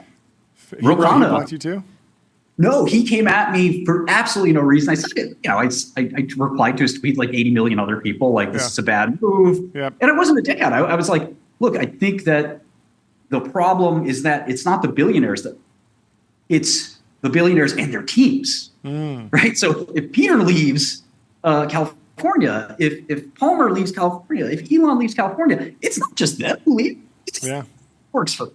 And it's every florist that works for those guys. I'm trying to find a florist. It's every because you have the highly productive, high agency team members that are like, I want to be in the same building as my boss every single day because I don't want to go to war remotely, like you said. And if I'm going to be a serious player at this company, I need to have proximity to the person. I mean, the average billionaire family office has got to be 50 employees, their families. Like it gets pretty big when you think about the footprint. Or even, just the companies they're running, right? Yeah. I mean, just the companies they're running. If it's there has to be a ton of new employment in Texas because of this, and I'm sure it'll only continue. Our friend Jordan was just saying that he's like, Rokana is just rage baiting you guys, and you just completely played into it. Now he's famous. I think that's. I'm sure Ro will use this to set up, his next play, but it doesn't take away from the fact that you're going to leave. I don't care if if you're just using this as a stepping stone to go to the national stage, being like, I stood up against the California billionaires that weren't playing their fair share. Well, I live in California, and we still have to live with the consequences of your political ambitions, right? And pushing something that's so obviously, I said, what do you want California to become? Like an agrarian society, where it's just agriculture and vineyards and tourism. There's a lot of every other state will be happy to take these jobs and host these companies. And I don't think we should just hand them all over. What's really crazy is my partner's at one of the big AI labs, and if she leaves California and then sells her stock, California will kind of come after you. And someone just posted this really almost like fascist letter that the California Tax Department sent them. I don't know if you guys saw this. Yeah, I saw it. Yeah, it was insane. It was basically the letter was like, we want to understand the narrative of why you left California. It's like, spin us a yarn. Tell us a story on how you decided on how you had the audacity to leave this state. Yeah, I'm shocked by it. Yeah, on XAI, did the podcast make you more bullish on the strategy at at XAI specifically? Were there things that you thought were particularly exciting about what was laid out, or things that you thought were maybe misunderstood or mispriced? It's hard to tell from the junior engineer. I think you get a window, which is great, but it's also. It's Elon's show, and the risk of over-indexing to something like that is okay, this guy saw it, he worked there, that's cool, but what is Elon really thinking? And I think that there's this new thing coming from the AI companies that nobody's expecting. And, I wanted to see if he was going to drop sort of that. And I think all of the labs are gearing up to think about this. And it's sort of this new derivative of kind of the outcomes of AGI. And I think almost nobody in the market's talking about it. So it's going to be very interesting to see how the next, I'll just, leave a teaser there. see how the next no teasers. Unpack it for us. Break it down. 5 to 10 years. I can't. You can't. Okay. The next 5 to 10 years comes, but I think that the question is really what can AI really do? Yeah. And I think that we very much over-indexed to chatbots and LLMs, and like a good new direction. People have talked about endlessly is robotics. Yeah. But imagine there's 50 new directions. And I think that. I hate to say something like this changes everything, but like there's a couple of clever ones I think coming that just haven't been seen yet. And I think the smaller, like the non-Google, non-Microsoft type of players, including X is kind of what I'm thinking about, are actually thinking about this very, very heavily. And macro-hard, I guess macro-hard is kind of, an example of like, what is that really? Yeah. And what's really going to be macro-hard as we see macro hard be revealed more and more. I think there's a lot more to that than, in some ways, I think macro hard is going to be bigger than XAI. It's all one entity, if I'm not mistaken, but macro hard is probably worth more than XAI. And I think that we just don't know what's coming out of that. And we also know about Elon's AI gaming ambition, which I think, and I don't know if you guys have seen Martin Casado's coding. It's very cool stuff. And, it's amazing that guy can invest and do that stuff. And I think one leads to the other. I sort of do the same thing for my end. I want to talk to you about really fast this idea of photonic computing, which I think time is coming. Okay, explain. So photonic computing is what it sounds like. It's using light instead of electrons to compute. It's been around for 50 years. It's sort of like quantum's ugly stepsister, but I think it's actually the belle of the ball because there are very few companies working on this. You probably know all about it from interconnects, where and silicon photonics as well. But recently in Nature and a few other like preeminent sort of journals, especially Chinese companies have shown that you could do map moles with light. And it's actually pretty remarkable. Light goes to 100 terahertz, but it's more important than that. It actually is you can do 3D map moles and they're O of 1 complexity. So it's a pretty insane speed up versus GPU. GPUs are great, but they're almost too general, which is why TPUs have sort of been there. But if you throw out the need for, lots of different instructions, you just need to do a map mole, which as you guys know is 95% of what a GPU chip is doing all the time. A map mole is done with light very naturally through constructive and destructive interference. It just nature does it. So I think this could be an interesting new space, and I'm spending a lot of time on it, and very curious about could there be a chip? There's a couple of private companies, and I'm starting to dig around and see what's what here. I think most people stop short of actually making the full photonic computer because they need revenue, they need earnings, they need something. And Celestial AI got bought out by Marvel. There's some attempt to sort of to push more and more of, like, we used to use copper wires to transmit information. Now we use photonics and fiber. And more of the chip and more of the entire global kind of computer infrastructure is going photonic. And maybe the whole thing goes photonic someday. And that electricity is actually the odd man out.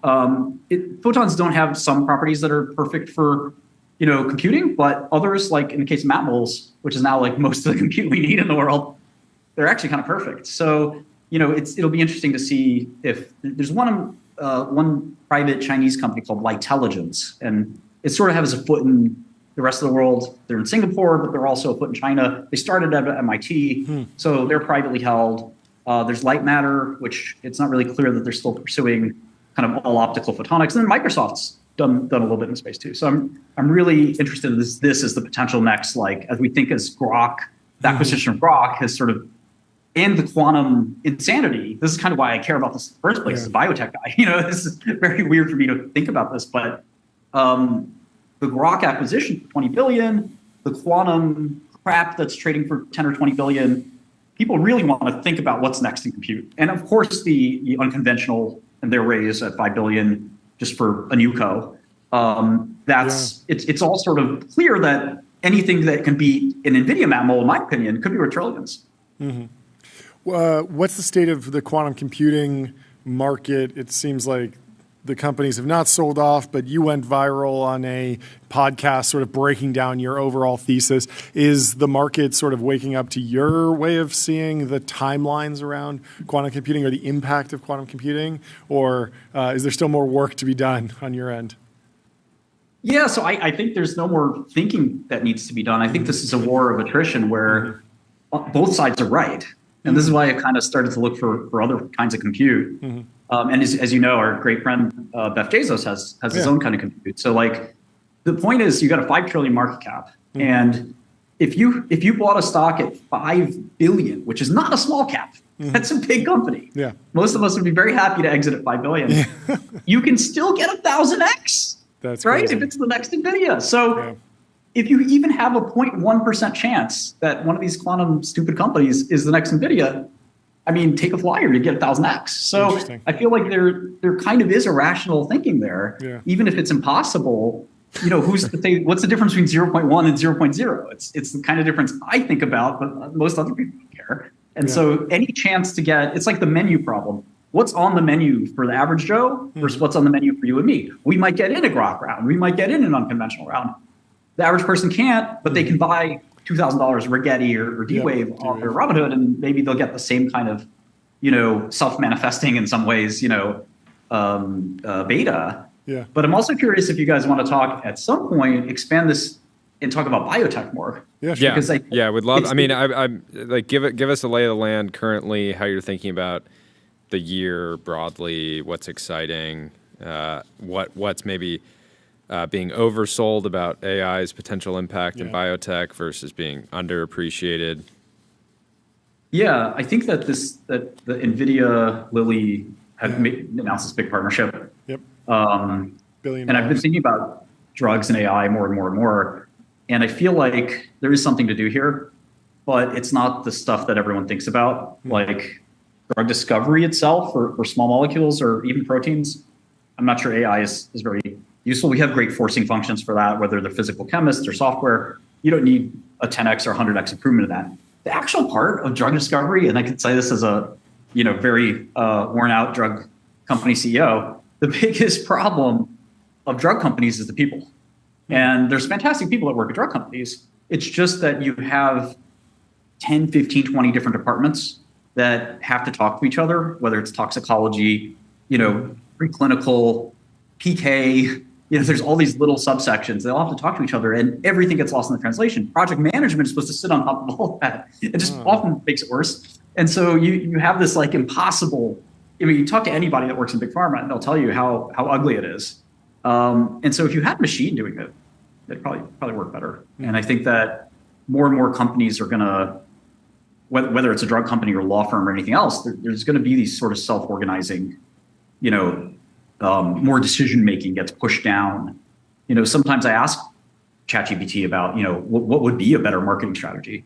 Or how do I get more users? What should I do with it? It's like, oh, have you thought about, this? And, sometimes you'll get something surprising. So I think that's sort of the angle I'd play for drug companies. There's so much inertia. Oftentimes the CEO will like kill a drug for no reason. He'll promote another drug for no reason. The data says no. The chief scientist, has a personal vendetta with another company, so really wants to push that drug. Like there's all these irrational decisions that get made over what's basically hundreds of millions of dollars to spend.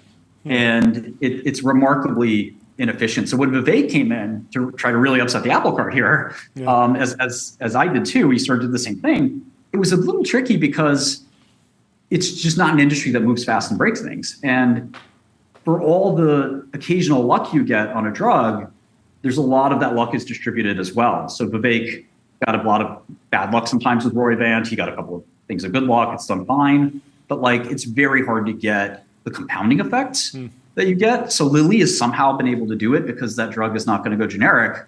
But again, the problem is you make a great drug, you have a good hit, you have 10 years to make money and that's it. And so, none of these AI companies would be worth anything if in 10 years they all had to give up their assets because there was a generic AI company. So I feel like drugs still are in this perilous situation. The whole industry is sort of cooked because there's fewer and fewer drug targets to go after. Yeah. So we keep fighting over the smallest number of patients in these random diseases, sometimes like the skinniest slice of cancer where there's like 600 people have it, and there's like 12 drug companies that are developing a drug for it. And so there's overcapacity in the industry. I mean, the same thing happened in steel and some other places, and we arguably have too much going on. And the real fear right now is China.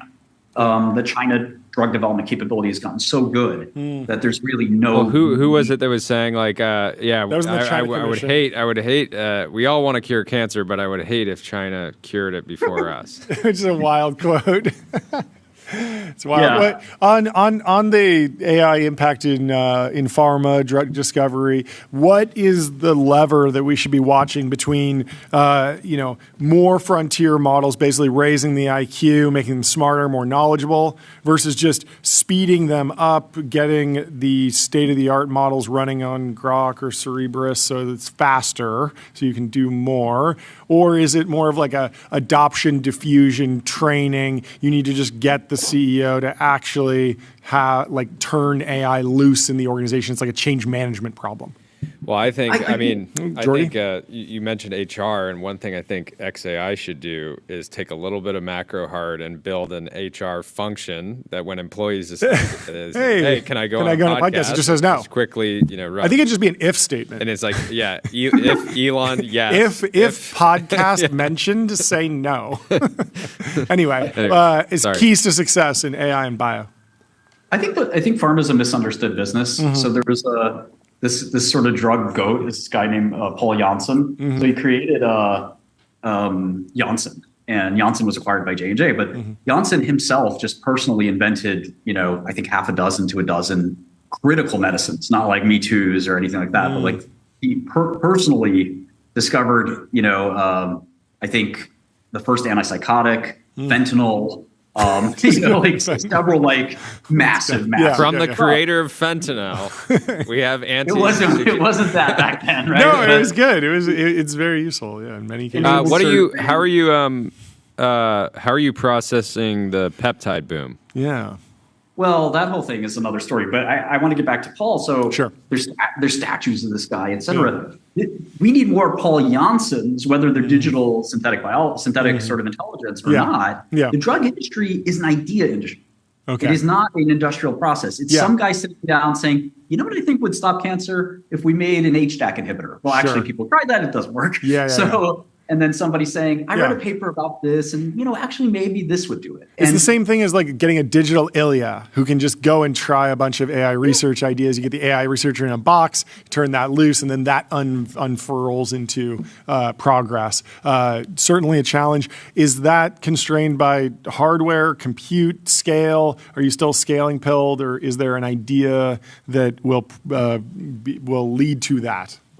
It's a great question, because in the old days, if you wanted to run computer experiments, you didn't need much cost. In fact, that was the attraction. It's like you sit there and write code. Yeah. And now it's like, no, I need a cluster. Yeah. And for drugs, it's sort of has always been an expensive capital, thing. But in the scheme of things, it's cheaper than AI. And it's kind of like.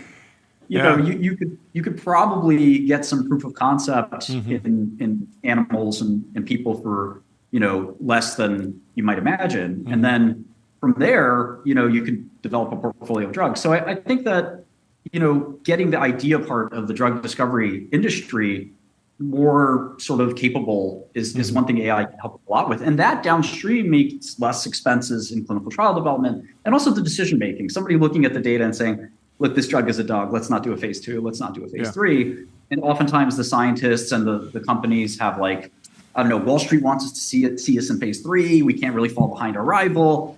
And they'll often push, I'd say up to a half of all drugs in clinical trials shouldn't be in clinical trials. And, that's a lot of money wasted. That's a lot of patient time wasted. And a lot of it is pushed by other incentives and other things like that. So I think AI has a lot of, potential for drug discovery. But every time I talk to somebody that wants to talk about AI and drug discovery, they've never been at a drug company. They've never actually done it. And when you do it, you realize it's much more about who's Paul Janssen discovering the next, bunch of hits, and who was lucky and got a one-hit wonder, and then who just sucks in general, like Pfizer or something. And so you sort of have to generate those ideas. It's almost like an investor in hedge funds. It's interesting because I feel like I can't remember who exactly, but there was somebody on the show that was saying we don't need. It's not that we don't need more ideas. We need a cost reduction across the rest, everything from that point. Yeah. But most of the cost is clinical trials. So So what you were saying is like if you have these 15 departments, and if you can somehow make it so that you can have is it a head count? Like how much is like a head count reduction actually going to impact the overall cost? I think it's all clinical trials. Like, so once you've invented a drug, say that costs 10 to 50 million, the next 400 or 500 million is going to find a bunch of people to try it and compare it to placebo, because you have to monitor those people so carefully and so closely that it ends up being this massive cost across, tons of clinical trials. That's the hard part. If you could just take shots in goal for 50 million, 20 million left and right, you'd have a really productive drug industry. But unfortunately, getting 10,000 people to take a new diabetes drug it's pulling teeth. And you have to really, incentivize doctors and patients, meaning you have to pay them. And once they do that, you have to pay the company that collects the data. You have to pay the company that, puts it together, sends it to the FDA. All that stuff is just massive paperwork. And it's a lot of it's done. How is China's process for running clinical trials different than ours? Very similar, but I think the wages that they pay the people to collect all the stuff is less.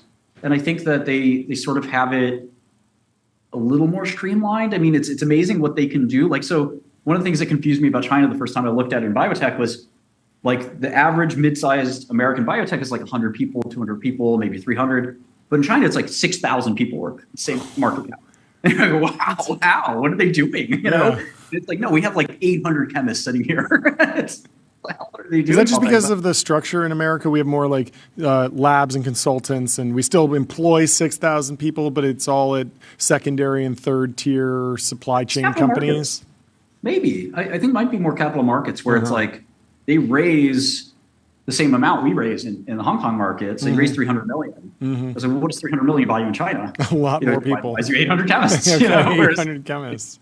Buys you about 40 chemists in San Diego. So. Yeah. That's crazy. Wanted your take on the peptides boom. Yeah. Peptides are, every time somebody asks me about it, I have to laugh because peptide is defined as a small protein. And so what you're really asking is, what is my take on the unapproved self-medication boom? And when you phrase it that way, it sounds insane. No. And that's to me, I tried a peptide cycle probably 5 years ago, and I was like, okay, this is cool, and I noticed a moderate effect. But I also acknowledge that I'm administering effectively an experiment. An experimental drug is not the right framing, but it's not the same as walking into Erewhon and getting some vitamin D and having a daily supplement. Exactly, you're doing an injection. The source matters a ton, and it is far closer to taking a round of anabolic steroids than it is adding some creatine to your smoothie. I just think it's nuts. I mean, if you think it's a good idea to do your own research on medicine, self-medicate, and on uncontrolled substances that are manufactured, God knows where, that have not been in clinical trials. And I mean, I'm as libertarian as it gets, but I just don't understand what the impetus is to take foreign substances without some emergency need. And it boggles my mind because, people, there's some psychological phenomenon where people need to feel in control, or they need something in their life that they feel like they're taking a risk on, or, it's nuts. I mean, why would you do it? Well, and explain why there probably will never be clinical trials for these drugs. Right. There's this edge case where, you have a cosmeceutical in essence, or kind of something that doesn't quite fit what's a disease to the FDA. So a good example is premature ejaculation. So the FDA does not consider that an illness. European drug regulators do. And so you can get approved for impotence in America because it's actually sort of a medical problem where it's if I can't, copulate and reproduce, it's a big medical kind of emergency in a sense. Premature ejaculation is sort of like, well, you have it. This is what it is. So the FDA has never been willing to approve. A company a long time ago tried to get an old J&J drug called Depoxetine approved for premature ejaculation. And the FDA basically said there's no set of circumstances where we will approve this. And, what's weird about that is, okay, well, what if you actually do suffer this? And it's a severe psychological detriment, as much as we joke about it. People joked about erectile dysfunction a long time ago, and it's a serious, illness to many. So you sort of live in this twilight of like, well, I know what drug works. This drug Depoxetine actually does work, but I also know it'll never be FDA approved. So what do I do?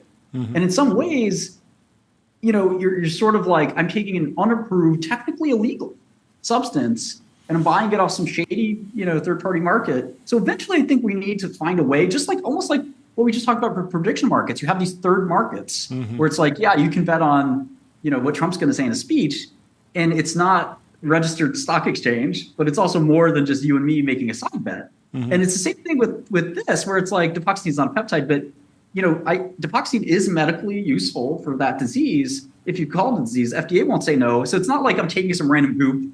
It's a real medicine, but it's in this middle of like, what do you do with this thing? And so much of what we do as investors or whatever is in that middle. Uber, you could sort of define Uber as in that weird middle as well. So I think eventually, we need to address, like, it's not as insane as maybe I'm making it out to be. I think some of it is, but eventually you need to address this, like, how do we do peptides? Well, even like, BPC 157. Like, there's no incentive to spend the tens of millions of dollars on trials. Like, you would need some type of trade group or something in order to fund that. Because if one company did it, then every company would get the benefit of it. So why would one company spend the tens of millions of dollars? We have an app for that. In drug development, we have an app for that. We can take that drug, twist it, change it, figure out, make it better, and then you get a new patent, and then you have an incentive. So there is sort of a way to do that, and that's not uncommon. I mean, trolling around PubMed looking for, this drug actually does something. I'll take it to my boss at Merck. Boss says no patent. Come back the next day and say, here's the same drug with a nitrogen atom coming out of here. It's going to work the same way. And he says, all right, maybe we should run with that. Run it. Yeah. Run it. Well, thank you so much for always on fun. The show. So always much fun. Come back soon. Come back on again soon. I have a bunch more questions I want to ask about Godel and everything, but good to see you. Yeah. And happy congrats New on Year. the progress. And congrats on becoming a father. Yeah, fatherhood. Massive. Massive news. Great stuff. We'll talk to you Cheers. soon. Have a good one. Goodbye. Phantom Cash. Fund your wallet without exchanges or middlemen and spend with the Phantom Card. Our next guest is Bradley Tusk, the founder and CEO of Tusk Ventures. You might know him from his work with Uber. Thank you so much for waiting. Welcome to the show. How are you doing? Good. Thanks for having me, guys. Fantastic. I am upset that it took us over 1,000 guests. I know. On, yeah, I know. I have to say. I know. So you just hired a friend of mine named Jackson Fortis. Do you guys know him? We love Jackson. Yeah. So I literally had the call with him a few weeks ago where he's like, "What do I do with my life?" And I said, "Take the job." Amazing. And I said, those assholes have never had me on. And so those two things came together. But I'm glad we could do it. Yeah, but you're getting an incredible person in that hire. So good, really nice job there. We love Jackson. That's great news. Tell us about the bookstore. I heard that you have a bookstore. I do. So first of all, anyone who's looking to lose money, I highly recommend owning a bookstore. Yes. So I've written a couple of books. Okay. I had started this thing called the Gotham Book Prize in 2020. In fact, we announced the nominees for this year today. And I'd always thought one day it'd be fun to own a bookstore, but kind of thing you would just do later in life. And then during COVID, New York City just got whacked by everything. And we lost, 500,000 jobs. And my thought was, look, if you're going to do something nice for the city from a retail perspective, because I knew I wasn't ever going to make money on it, now's the time, right? Don't wait till you're 70 or whatever it is. And so we started looking for space, and we found one on Orchard Street on the Lower East Side, if anyone knows where that is. And it's a great spot. So it's about 3,500 square feet. It's an indie bookstore. It's a podcast studio that is free for anyone to use. You just go on our website, and you can sign up and use it. If you guys are over in New York, you're welcome to use the studio. We've got an event space. We built an amphitheater that seats about 80. So we have authors or different types of events like open mic teenage poetry or whatever, pretty much something every night, and a cafe. And the store has a funny name. And the reason why is, so when I leased the space, I texted my dad and said, didn't the store that my grandfather started when they came to this country in 1950, wasn't it right around here? Because that store was closed before I was born, but I knew it was right around there. And he's like, yeah, it was 1 block over on Allen Street. And I said, remind me the name. And he said, P&T Knitwear, because, if you were an uneducated Jew that survived World War II, the one job you could get in the U.S., especially New York, was in the garment business. And so my grandfather started a sweater company. No way. And then my dad wrote P&T Knitwear, but you cannot name a bookstore P&T Knitwear. So, of course, our store is called P&T Knitwear. So that's our store. And other than the fact that, nobody buys books, it is a really fun business to own and run and a fun place to hang out. So anyone who is watching, if you happen to be in New York, you like bookstores, check us out. That's very cool. What's it going to take to get it profitable? I don't think it's possible. There's actually not one. So because I've looked at okay, let's say I ran it aggressively. We charge for the studio, we charge for the event space, we didn't give the employees health care, all this, other stuff. We would still lose money.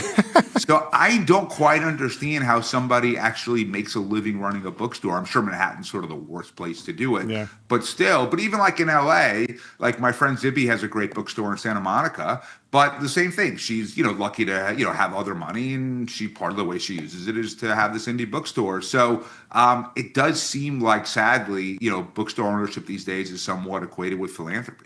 Yeah. Oh well. Yeah. Let's get back to business. I want to talk about specifically these businesses that you've been involved with, where you've been so helpful to founders on the local and state regulation level, how companies position themselves. It feels like every company right now is focused on what's happening in DC, the federal level. How do you think about what's different when you're working with a company at the local level? What's the playbook? What works if you have a problem and you need to change local laws? What are you recommending to new founders? Yeah, so the first thing is, look, human beings naturally, or Americans at least, when you say the words government or politics, your mind kind of instinctively goes to DC. So you think about the Capitol, the White House, Trump, whatever it is. Yeah. But the reality is, most regulation, including most tech regulation, does not happen at the federal level. There's some crypto, biotech, but by and large, most things that touch a consumer in some way, directly or indirectly, are regulated either by state government or local government. And that's actually a good thing. So what everyone thinks is, I'd rather solve my problem at the federal level. It's a one-shop stopping, whatever. I got my thing done, I'm set. But, the phrase and act of Congress is literally synonymous with a miracle, right? You can't base investment strategies on miracles. Whereas in states, and you guys had my friends, Adam and Matt from Doctronic on a few weeks ago, where we worked with them to make Utah the first state to allow prescription via AI. That's right. In states, you can get things done. And we don't necessarily win in every state every time, but like 50 bites at the apple, we can figure out this makes sense for a red state strategy, blue state, whatever it might be. It might not matter in that way. And because states have sort of 6-month legislative sessions in which typically a couple of hundred bills on average pass, you have a reasonable chance of getting your same thing done if you run a good campaign. And then once you establish precedent for it in one state, you have a stronger argument to then go forward in others.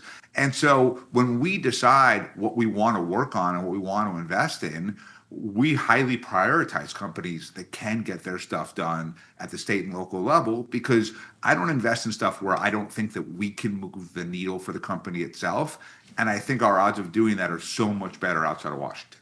How confident were you that you guys could get this a deal like the one you got done in Utah with Doctronic? Like when you invested, I was a little surprised. Yeah, because we kept having to be like, really? That's what happened? Yeah, really? You can do this? I know. Even we when we literally, the people who do this for a living, right? I think I'm the only fund that does this. Yeah. And even we were like, wow, that one was pretty cool. But there are states that are very thoughtful around AI regulation, and there are a couple of states, Utah, Texas, Arizona, Kentucky, that have created regulatory sandboxes. You guys know what that is? Little bit. It's effectively like a notion of saying, okay, you know what? There's this thing that we know is really important. We know it's going to take experimentation. And rather than subjecting it to the political process, let's put together a team of experts who can, at least on a provisional basis, say, we're going to try out these ideas in our state, and as long as it's working the way we thought, it'll keep going. And those are 4 states that have chosen to do that, and so those were the obvious places for us to start. Utah is just a really well-run state. Governor Cox is an excellent governor. And they're not a typical state for a lot of reasons. And also, they're becoming a very, very tech-forward and friendly state because you're seeing migration, especially from California, let alone before the billionaires referendum tax thing happens. Utah is becoming, Silicon Slopes, they're calling it. So, we're going to Texas next, which is a giant market, obviously the second biggest in the country. Once we start showing that it works, even if you think, so the very first tech company that I worked with was Uber. Started doing that early 2011. And the thing that Travis Kalanick, who was the founder and CEO of Uber at the time, understood, and he was right about, is just get the genie out of the bottle. I mean, Travis didn't pretend to understand politics, but what he did know was that he had a product that was meaningfully better than the status quo. And if you guys think back to the first couple of times you used Uber, it was magic, right? Yeah. You couldn't believe it. You just pressed a button and this nice car showed up, and here they were, and you have to hail it down or deal with some crazy cab company or anything else. And we knew that once people saw that it worked, they would fight for it, and the arguments against it would get weaker and weaker, and we were able to effectively mobilize our customer base. Well, you have the two. It's both participants fighting for it too. Correct. You have the drivers and the users, which is Absolutely. the most powerful dynamic. Right. And so when you can do that, but it's funny. There's a whole question as to when do you have a product or a service that people will fight for. And sometimes you might have a really good company that's going to be a good investment, but it doesn't sort of excite people in that way. But what we found is FanDuel worked really well. Bird scooters worked really well. Ease, which is cannabis delivery, worked really well. Crypto, that works really well for. So, you have to think about, if you're a founder, you're obviously passionate about it, because otherwise you wouldn't have founded the company in the first place and made all the sacrifices that you've made. But you have to be somewhat objective, saying, okay, do regular people find this thing that I am doing truly critical and fascinating? You said FanDuel. So are there people out there that will stand up and protest their state government if they try to for banning sports betting? So we did that. So in 2016, the New York Times published an article effectively accusing employees at FanDuel and DraftKings of conducting a form of insider trading where, according to the Times, they were giving each other information to then put bets on the other's platform. It turned out to actually not be true. But putting that aside, it unleashed this total shitstorm where a couple of dozen states in the course of a few days issued cease and desist orders to us saying you can no longer operate. And we had to all of a sudden go all over America and either pass bills to legalize daily fantasy sports betting, or at least get them to understand that we were complying with the existing laws. And the way that we did that is we went to our customers and said, listen, if you like this product, we need you to fight for it. And every time they were on the app, we knew where they were located, and we'd say, hey, click here to tell your local state senator, state rep, whoever it might be, that you want FanDuel to stick around. And enough people did it that, it shifted the political inputs. If you guys just take a half a step back, in politics, if there's one thing to take away from this interview, it's that every policy output is the result of a political input. Every politician makes every decision solely based on the next election and nothing else. And there are some exceptions. I was Mike Bloomberg's campaign manager, ran for mayor of New York. Not for the good of the world? No, not in the slightest, right? Mike Bloomberg, that's so pretty much it. So as a result, that's incredibly depressing, admitted. But it's also kind of a useful place to work from, because then you have to understand what can I do to make said politician feel like doing what I want will either help them win the next election, or if they don't do So what the I tech want, industry it could should tell cost them. Ro Khanna, we won't trash you in the next election cycle if you don't put our industry in the dirt. Yeah, or quite frankly, it's funny, just by, Larry Page and others acting in their own self-interest and already saying, I'm moving to Florida, the billionaires referendum is already on the ropes because of that. So sure, if you think about why, let's say in a place like California, there are unions that just SEIU, the teachers have so much power in Sacramento, it's because they have so much money that they can threaten any given politician and say, if you don't do what we want, we're going to spend $1 million, $5 million, whatever number they want against you in the next election. And everybody backs down because winning the next election is more important to them than any given policy or any given issue. So not every tech startup obviously has the kind of money that a union might have to throw around. So you have to be more creative about it. And that's where your customers can be really useful advocates. Interesting. Very interesting. What's your current outlook on the venture landscape broadly? We've been talking a lot about the K-shaped dynamic. There's a whole bunch of headlines around lower total venture funding, more SPV activity. What are you seeing? Yeah, a few things. So I kind of have it from both a deal by deal standpoint and then kind of a macro fund model standpoint. So on a deal by deal standpoint, I think we're in this very bifurcated world. So I started investing outside capital in my first fund in 2016. In fact, FanDuel was the first deal I ever did. And at that moment, there was a period of irrational exuberance, right? Everything was incredible and everybody threw tons of money at everything and every startup was going to be, a unicorn or a decacorn or whatever. Then 2021 came, everything fell off the cliff, and all of a sudden things like unit economics and margins and burn and all of that stuff started to matter. And then AI came along, and then so for AI companies, we're back to the 2016 days where people are just having valuations to me that sometimes make no sense whatsoever. I've seen seed companies, with valuations in the hundreds of millions of dollars with no product.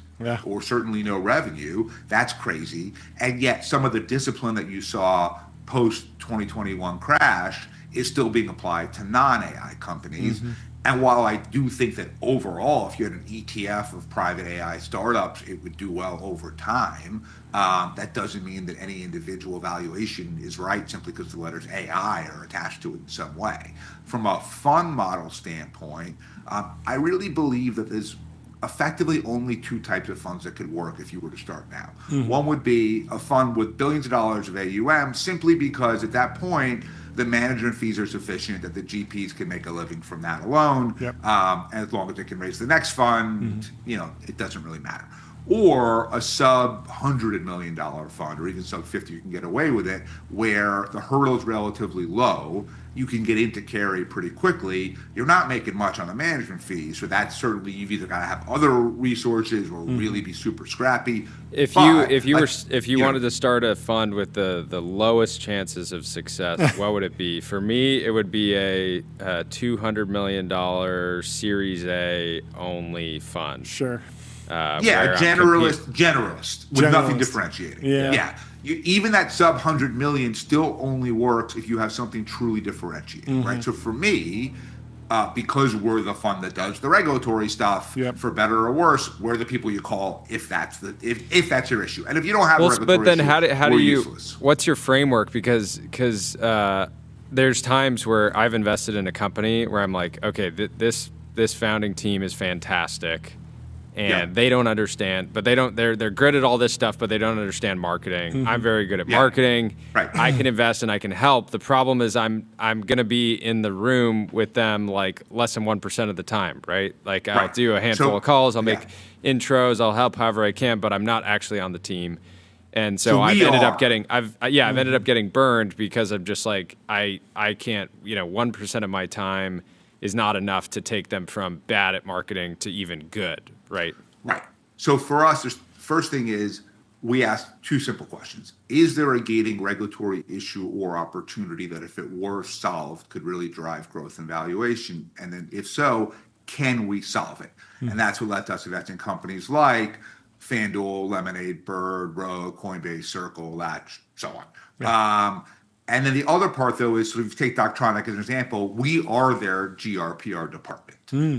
We effectively become the in-house group for a company until they get up to a point where it's like, okay, we're now big enough that we probably need an in-house team, in which case, like Row is a really good example, where when we started working with Row back at the seed, it's funny with Doctronic because it's prescription via AI. When it was Row, which was really not that long ago, the question was, is prescription via text legal? Nobody knew, right? Because until Z, no one had ever tried to do it before. And he saw something that was incredible. And our job was to legalize this everywhere, and we worked on that and did it. And then eventually they grew to a point where we helped them, put together their kind of in-house people. And then we still talk to them all the time. We jump in on stuff, whether it's GLP-1 compounding rules or when they want to be a COVID test provider or whatever it was. But for those early rounds, we really are part of the team. And that's why we take equity for our work, because, we're lucky to be in a position where I don't need to take cash usually because I have the resources to sort of fund it myself. But, we are there day to day. Talk to me about mobile voting. We've heard about it for a long time. Do you think it's ever going to happen? What are you doing in the space? Why is it important? Okay, explain. So, all right, let's start. It's important because in a world of gerrymandering, I'll make the assumption that the viewers know what that is. The only election that matters is the primary. So the New York Times did a study of the 2024 general election. Only 8% of congressional races were decided by 5 points or less, and only 7% of state legislative races were decided by 5 points or less, which means well over 90% of elections are really determined in the primary. And the problem is primary turnout is incredibly low. It's usually about 10%. And so who are those 10%? They're the extremes, the far left or the far right, or there are different special interests, whether it's the NEA or the NRA, either side, that effectively dictate what happens. And if you are a politician and all you want to do is stay in office, then you cater to those groups at the exclusion of everyone else. But because those groups are purists, they don't want compromise. They don't want consensus. They just want to sort of hold true to their principles no matter what the cost is. And so nothing gets done. And the simplest way to solve that is to meaningfully increase primary turnout. But the only way to do that is to meet the voters where they are. Every single one of us has a supercomputer in our pocket. And if you can allow people to vote in at least state and local elections on their phones, you can get primary turnout from 10 to say 40. And now all of a sudden, if in order to get reelected, you have to represent 40% of your constituents instead of 10, that 40% is much more moderate and they want things to get done. So if that means working with the other side to find a reasonable compromise on immigration or guns or healthcare or climate or whatever it is, you can do so. It's not that government doesn't know what the answers are. It's that embracing them imperils re-election, and they won't do that. And so I started something called the Mobile Voting Project in 2017. And the first thing we did was test the hypothesis that I just laid out. And so we funded elections out of my foundation. It's totally philanthropic in 7 different states where either people with disabilities or deployed military were able to vote in real elections on their phones. And the answer was, of course, as you guys know, when you make something a lot easier and you put it on people's phones, they do it. So that was true. Then the next question became, okay, but is the tech really good enough to do this at scale? It was totally fine for 2,000 soldiers from West Virginia, 3,000 blind people in Oregon. But if we're trying to get every district from 10 to 40, and the tech that was on the market at the time wasn't good enough for that. So we spent 5 years building our own mobile voting technology that is end-to-end encrypted, end-to-end verified, has biometric screening, multi-factor authentication, it's air-gapped, and all of the code is open source, which means it's on GitHub right now. So it's totally transparent, totally auditable. And the next part is then, okay, getting government to say, yes, you can actually do it. So that's about to happen for the first time in April. Anchorage, Alaska is making mobile voting accessible to all of their voters. Hit the gong. Hit the gong for mobile voting. Overnight. Thank you. And we are running legislation now in 5 states, Minnesota, Colorado, Vermont, New Jersey, Maryland, that would allow cities in those states to start offering mobile voting as an option for local elections. Citizens, I can imagine, are super excited about this. who's not excited. Polls really well. Yeah, because you're just like, oh no, I love going to the poll. I love taking an hour out of my day to go do this thing that. So there's the people. There are a few smaller opponents, and then there's in reality the big one. So the smaller ones there are some cryptographers who have said it's impossible, can never be done, something can go wrong. And they're not wrong that something could go wrong, but things go wrong at in-person ballot places all the time. Things go wrong with mail-in voting all the time. And the risk of inaction is where we are today, and this is not sustainable for 20 more years. And there are groups like this one called Verified Voting that are kind of the anti-vaxxers of voting. So they're just like on paper, in person, nothing else, and they're the crazies, just like the anti-vax people, in my view, are a little crazy. But the real opponents at the end of the day are the status quo, because if you are an ideologue or a special interest and primary turnout is 10%, you have a lot of power, because your threats go a long way. And you look at who's actually turning out for the primaries, and you can concentrate budget on influencing that subgroup, which is much better than having to appeal to an entire region or a huge age range. So exactly. So that's what we're really going to have to fight through. But if you think about every major right in this country that's ever been won, Women's Right to Vote, Civil Rights Act, Voting Rights Act, Same-Sex Marriage, Americans Disabilities Act, whatever it is, status quo didn't want to do any of those things, right? Enough people stood up loud enough and long enough and demanded their rights, and eventually they won. And it's not easy, and it takes a while, and it's expensive, but that's what we have to do here too, and we're trying.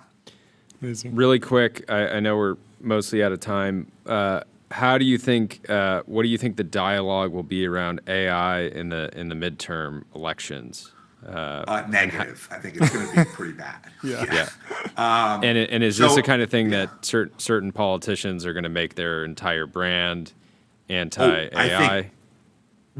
So I think what you're going to see, we should see if we can get Kalshi or Polymarket or someone to set a line on this, is the word that will be cited the most in the midterms. By the way, it's not just Congress. There's 36 governors of state, most states legislatures, is affordability, right? So that's the word, right? You heard Trump say it. You heard Mondami here in New York say it. Everyone's going to say it.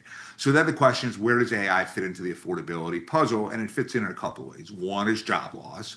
I do believe that some of the jobs data that we saw in 2025 reflected layoffs, typically kind of bigger tech companies that are the earliest adopters of AI and new technology, using it, realizing this works pretty well. I don't necessarily need as many people to perform any given function. So you're going to have layoffs. The second is energy prices. So right now, in the way that data centers were conceived by the hyperscalers was, we build these things, and we would consume a lot of energy, and that would be from the grid. And the problem is everyone else who's on that same grid then has to pay the price for that. And so there are a lot of states where AI data centers have already come online where people are paying 30, 40, 50% more in their energy bills every month. The problem is no consumer on either side of the aisle is interested in having to spend more money out of their pocket to help make Sam Altman or Jensen Huang a trillionaire. Right. So and the politicians thing are starting to push back. When people were like, I want Uber in my area around where I live. Right. Nobody's like, if I don't get a data center in my backyard, I can't use ChatGPT. ChatGPT is going to work no matter where the data center is. It's going to work. And by the way, the data centers don't even create that many jobs, right? So there's not even like you could mobilize that for it. And you see now a bunch of different states on both sides of the aisle start proposing legislation that would find ways to curtail the ability of the data centers to impose those costs and externalities on consumers, whether it's around having to use different types of energy or alternate forms of compute or water or whatever it might be. And so AI is going to get blamed, not wrongly in some ways, for both job loss and higher energy prices, along with things like mental health chatbots having weird problems with teenagers and things like that. And so I think it's going to be a huge attack vessel for challengers against incumbents, in pretty much every election this year. And I think that, when we in the tech world just think everyone loves AI because we love AI, that's not true. And if that is the mindset you take, you're going to lose. Yeah. No, that makes a ton of sense. Agreed. Yeah, it's going to be a really important story to follow this year. We'd love to have you back on the show to talk about it more. Yeah, let's say anytime we'll talk about this stuff. So anytime it works for you guys, just let me know. Thank you so much for taking the time. Expect emails in the morning when stories break. You got to come on. You got it. Like, great I'm a real expert. And thanks for pushing Jackson over the line. No, it's been a pleasure. Great. He's going to love it. It's gonna be great. Have a great rest of your day. All right, guys, thank you. And Barnes & Noble is opening 60 stores. They're going to maybe IPO. There's a boom. Somebody sent us. Yeah, maybe. So I think just funny. don't limit yourself, right? Yeah. If make it up with scale, right? Yes, Open 50 more stores. You'll make it up with volume. Yeah, for sure. Yeah, there we go. I just have to just make it. I need another Uber to be able to afford that. I'll work on it. So thank you so much. Guys, thank you so much for having me. I appreciate it. Cheers. Goodbye. Shopify. Shopify is the commerce platform that grows with your business and lets you sell in seconds, online, in-store, on mobile, on social, on marketplaces, and now with AI agents. And we have a very special segment on TBPN today. We have Lukas Czinger from Divergent in the Ultradome. He's actually outside the Ultradome. So we're going to take a walk. And we're gonna do a little walk and talk. We're gonna do a walk and talk for. I think this is the first time we've ever done this. So I should be able to click over to the lav mic. Do you have the lav mic? Yeah, I think it's live. Okay, let's go see what's waiting for us outside of the Ultradome. We are getting audio from outside already. I think we have audio outside. Let's go and see. Okay, we're ready. Wow, look at this. Sure. Thank you so much for coming. Yes. Look at this. Walk us through what we're looking at. Reintroduce yourself for those who might not remember. I'm Lukas Czinger. I'm the CEO of Divergent and Czinger Vehicles, and you're looking at our first car, the 21C. Wow, you had to bring it. You had to bring it in green too. Thank you so much for bringing this. Match the outfit here this for you. This is actually remarkable. I've watched the full video. I watched Doug DeMuro's review. Okay. And seeing it in person, the scale is remarkable. It is a wonder. It's a spacecraft for the road. It's a land jet. It's Okay. a hell of a car to take in traffic from Torrance to here. Wait, did you drive this on the street here? Yes. I was assuming you were in traffic. Traffic. No, we drove it. We drove it. About an hour in traffic on the way over. So. I cannot believe you drove it here. Full carbon. So full tell carbon us, body. Before we go into the details, tell us the story of your journey with cars. Why did you want to build this car? When did this project start? This doesn't look like it was built in one day, but how long have you been working on this? This is a 10-year build a company from a vision moment. Okay. So we started as a family business. My father had the vision for Divergent. I joined him soon thereafter. And we have a business that has changed the way that we engineer and manufacture fundamentally. So when we talked last time, we talked about the defense application, the manufacturing application. That company is scaling right now. But Czinger was the first product within Divergent. So when we said we've got new design software, new additive manufacturing technology, new robotics, how are we going to prove this, validate this? We turned to making our own car. Then that evolved into making our own car company. So Czinger Vehicles is about 5 years old. 5 years old. Within 10 years of what is the Divergent journey. And now it's the world's fastest hypercar. It's American made. It's got 5+ international track records. And it's road legal. And most excitingly, there's over 16 of these in the wild now. So they've been delivered Los Angeles, Miami, London, all the usual suspects. This is remarkable. And this car, it represents fully that 10-year journey. Yeah, I mean, Jordy was just making the joke with me today that you could build the ultimate American-made hypercar garage for remarkably cheap. Compared to an Italian hypercar collection or even a British hypercar. You've just raised the stakes significantly with this, I think. This is remarkable.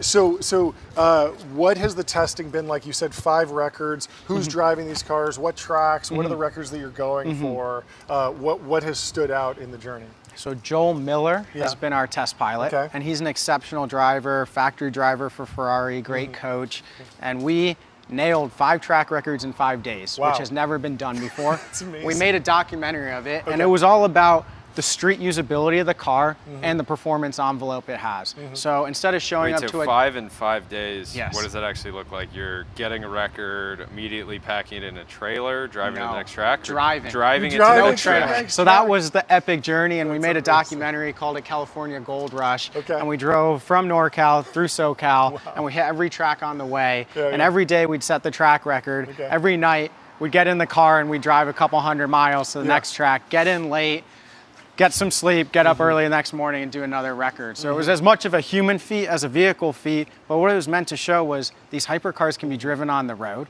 This one can. It was built as a road car, not only a track car. And it's got so much performance that quite literally you can show up at the track on used tires and set a track record and not need a pro team next to you supporting you. It's amazing. Talk about the decisions in usability. I see 3 pedals in there. Between the Carrera GT, super raw, no supports, extremely dangerous, to some of the more point and shoot. Where did you want to land? Where did this car land? So ultimately, this was about creating a road car that was otherworldly in the way that it drove on the street, but could beat the best on the track. And that's a hell of a design brief, because usually those two worlds don't marry well together. We also wanted to create a vehicle that was engaging as part of that otherworldly experience, right? You wanted something that wasn't numb at low speed, that was very, very lively on the road, but ultimately could shave 10 seconds off the thermal track record when you go 10 out of 10. This has been right? the thermal. Thermal, No yeah. way. 10 seconds off the track record at thermal. Do you know who had the previous record? I won't say. Okay. Yeah, that's too big of a margin to say. But we've had an epic back and forth. Because I've been in a Valkyrie at thermal with our friend. Who I won't name them because he's that's a great somewhat car private, as well. But this car, but I was in the Valkyrie at thermal. Almost every single corner, I thought that I was going to die. So 10 seconds faster than that. 10 seconds faster than that is insane. Sounds brutal. Yeah, you're pulling major G's, the cornering, the acceleration. But back to your question, this car marries those two worlds, track driving with road driving. It's a one design brief. You got the center seating. That's, of course, intentional. That's based on the Aero package. That allows for less frontal surface area. It also gets you centered in the car, which is the best track driving position you can have, right? Your lefts feel the same as your rights. I've always wondered why more manufacturers don't go with the center seating. I mean, it's iconic from the McLaren F1. And then maybe it's just a practicality thing. The back seat, right? It looks a little tight in there. Your feet go outside of the front seat, so you actually have much more room than you think. You don't need to get your knees up behind that front seat. And when you're in there, you're packaged pilot, co-pilot. And it's a really dynamic driving experience. I mean, our customers that drive with their partners, they actually love the layout. And in terms of hybrid, strong hybrid, ground up developed in the US as well. So we've got a V8 that we took all the way through California CARB to road homologate. It's about 750 horsepower, twin turbo, 2.88 liter.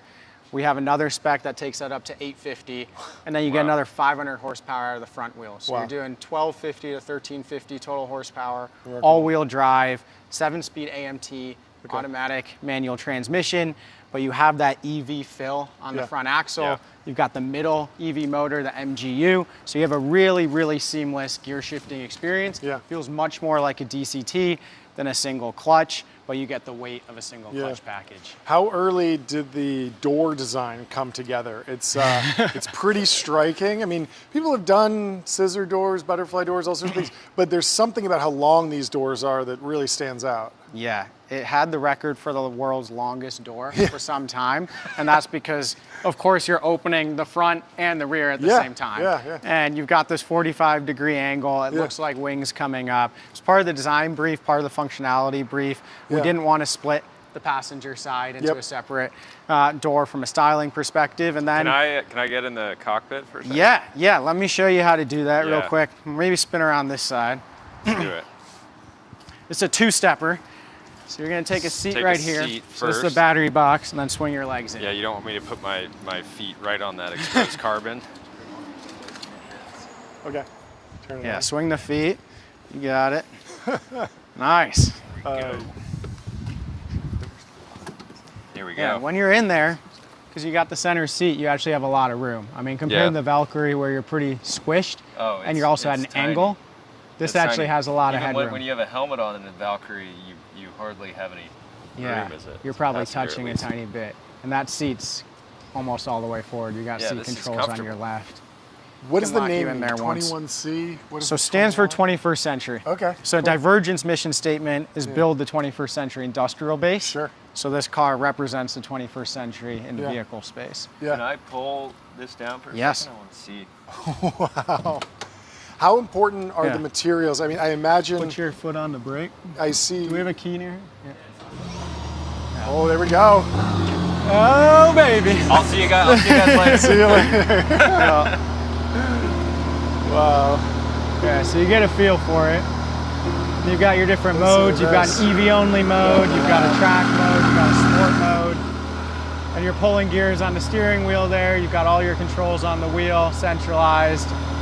Cool features, you got some 3D printed AC vents even. Yeah. You've got your 3D printed speaker grills. You've got the wheel, the center node. And it's a full carbon body, but the full chassis then is printed underneath. Yeah, lock them in there. There you go. There you go. Wow. Wow, it's such a different experience actually feeling like you're in a cockpit here.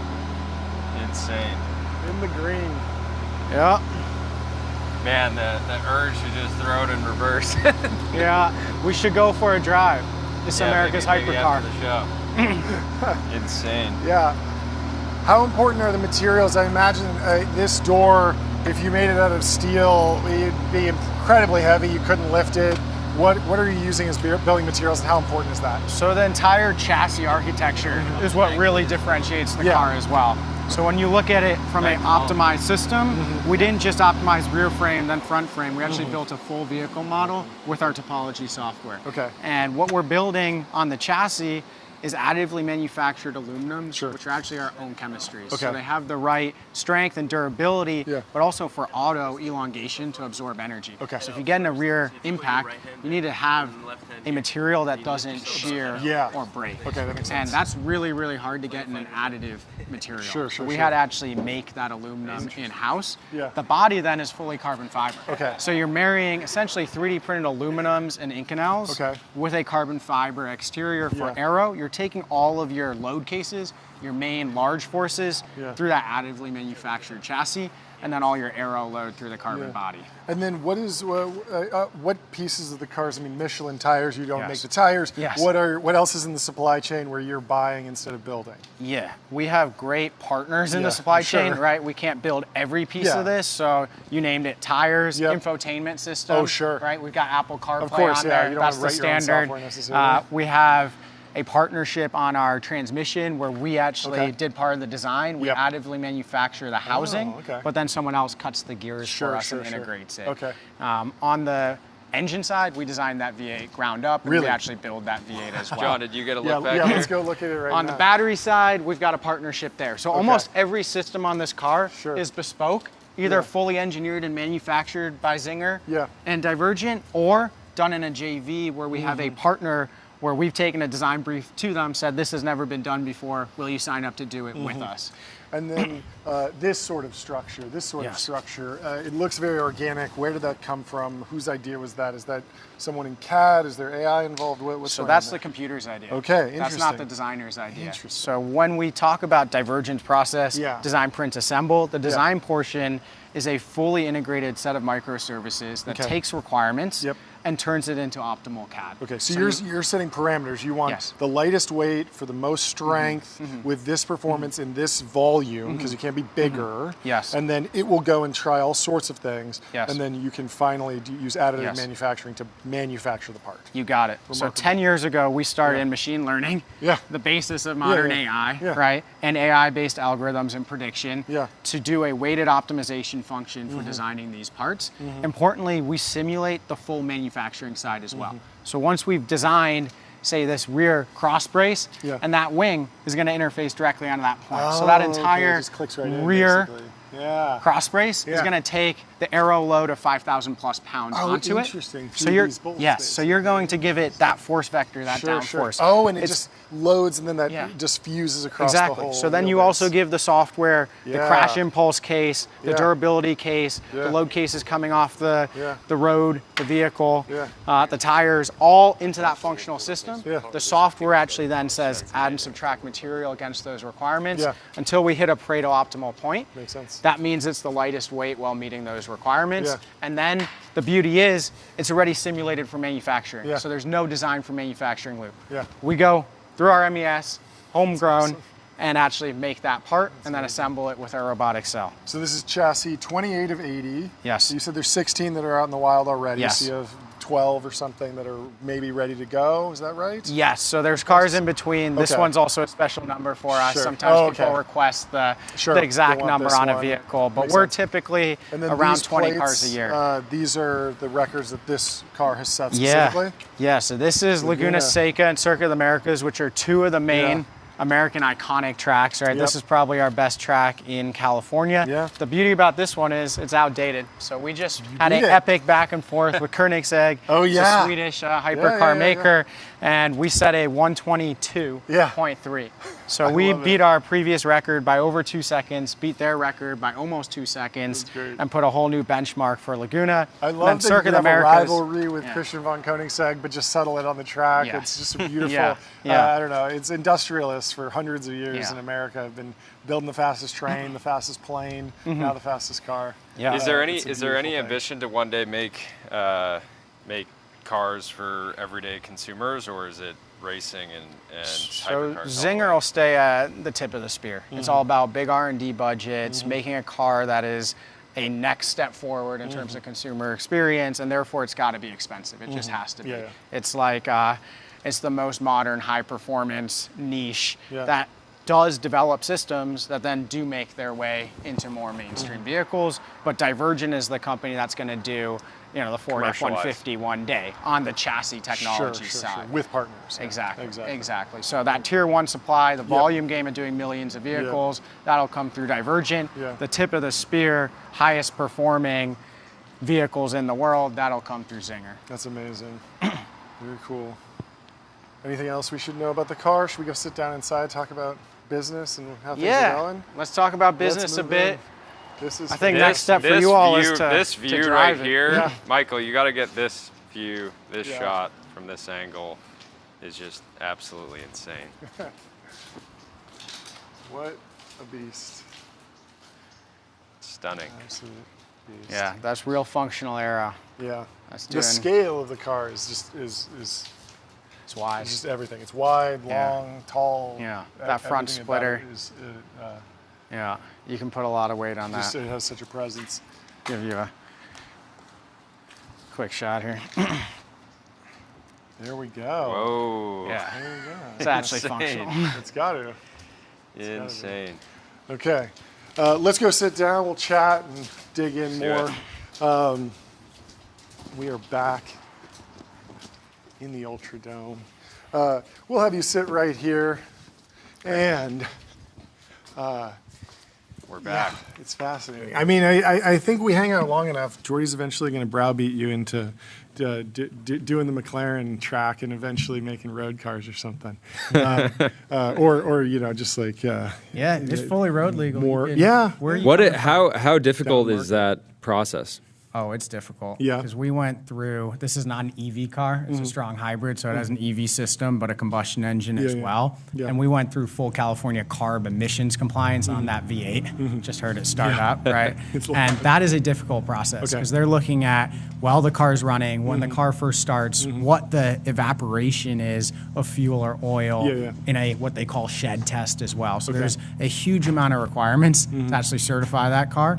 I think the amount of fuel you actually burn in the certification process might not actually make it logical for cars that are this low volume. Oh, interesting. But you go through that and you show that this car is actually designed to be environmentally friendly with that V8. What would you do if you're making a track-only version? We would strip out a lot of weight and a lot of the safety monitoring software and systems. So first off, you're talking about all your airbags go, all your passive safety environment goes, a lot of electronics that are there for redundancy. Do you have any that have like a full roll cage in them, or was the intention just like, hey, we want to set road car records with? Yeah. So road car, right? Maybe in the future we'd make a track only car. It would be different almost entirely. That roof design, the carbon A-pillars that run all the way across, that is rated for a rollover cage. So you can roll that vehicle and have similar performance to a rollover cage, but integrated there. You don't want a roll cage in a road vehicle because it's a very hard surface in the car. And if you're not harnessed in, you're going to move more and you're going to hit your head against it if you get in a crash. Oh, sure. So the roll cage on the track where you have the harness on and the helmet makes sense, but the roll cage without the harness and no helmet, it actually is a major hazard on the road. Yeah, talk more about the safety approval, getting the car road legal. Is there a hurry up and wait element while you're in the queue? There are other cars and there's a rate limiting factor there? Or is it more a quick back and forth, but you're making dozens of changes constantly? What's the actual process like? So it is an iterative process. It is known to be a real headache for certain OEMs in terms of the timing and attention that they get and how quickly they can iterate. And I'm sure if you're like Ford and you're like, there's a new Corolla coming, or that's Toyota, but there's a new, there's a new F-150 coming every year with a refresh, and we're changing this. They have a whole system set up. It's not as bespoke, so they must have a whole team for it. You sort of have to build that out. To California Carb's credit, I think they saw that this was one of the first new OEMs in America, period. And there was a narrative that they wanted to support there as well, and we managed to get their attention, and our team was able to work with them effectively. So I don't know. How much are you using this as part of the sales process when you're pitching, let's say, other OEMs to make parts with you guys? Are you saying like, hey, if you don't believe me, get in the, let's like go for it? Early on, it was like the proof is in the pudding moment, right? You come to our factory, you see our car, you can drive it. If you're Bugatti or McLaren or Aston Martin, you see that, and that's a huge benefit, right? So we use that a lot early on in the company as a sales tool. Now in defense, we're hosting anyone from Secretary Hegseth to a CEO of a prime. When they see a company that can integrate a road legal vehicle and they see that manufacturing process, it just builds a lot of confidence, right? There's a cool narrative.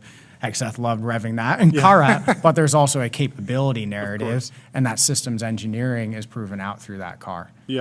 How? I mean, I was looking at your careers website. You're hiring tons of people. How scaled is the manufacturing plant? How large is the team? How large is the business? How are you growing these years? So we've gone in the last 3 years from not being a defense-focused business and Divergent to being a defense-focused business. We're dual use, dual tech. So we do have our commercial arm. The auto business is growing. Our supply to really the European luxury brands is growing. But the focus is on defense right now. 3 years ago, we had 0 contracts. Today, we're on over 40 active contracts. And that's what's really unique about Divergent is we're not competing head-to-head with Anduril and Lockheed and Raytheon. Rather, we're servicing all of the primes. So you can build this horizontal manufacturing layer as a service to all of them. You can bet not on 1 to 5 programs of record, but rather service 100 programs of record over time and be that manufacturing supplier for them. We've gone through that journey of first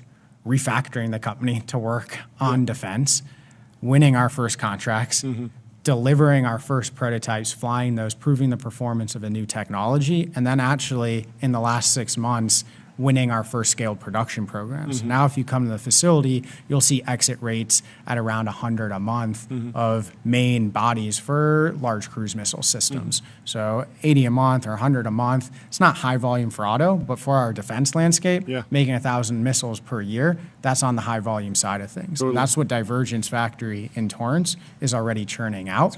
Now we've almost gotten to full capacity on our Torrance facility with those contracts. So we're starting to look at factory 2, 3, 4, 5. We got multiple states that we're, kind of shopping and partnering with right now, and then also looking at California because it makes sense for especially the startup community here, which are great partners for us to have another manufacturing platform here.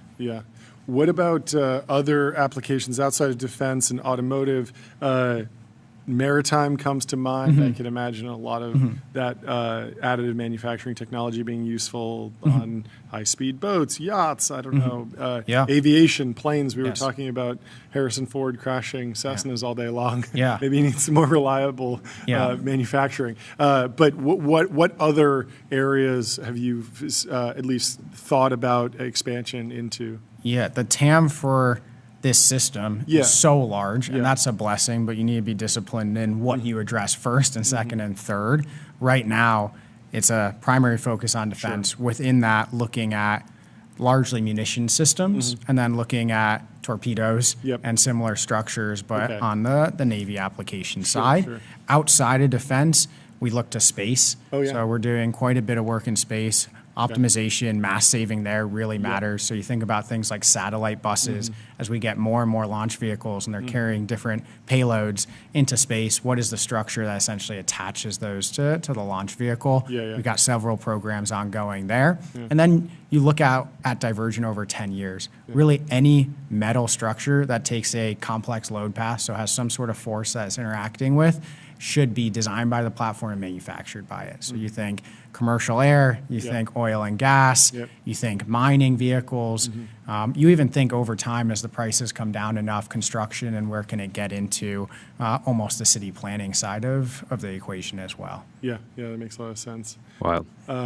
What are you seeing on the hypersonic side? I know a lot of it's under wraps, but we've talked to Castilian and some other folks that are thinking about this, and just broadly, the defense industry has been talking about the hypersonic gap over the cruise missile. Are you excited about that? Are you following that story at all? Absolutely. Okay. You know, we're working on multiple hypersonic programs right now, designing primary structure for these vehicles.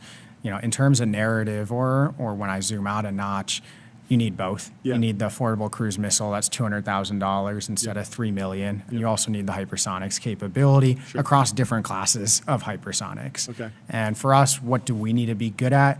At Divergent, we need to be great with our material science. So we need the right nickel-based alloys that can get very hot and still perform. So that's different than the aluminums that you saw mostly on the car.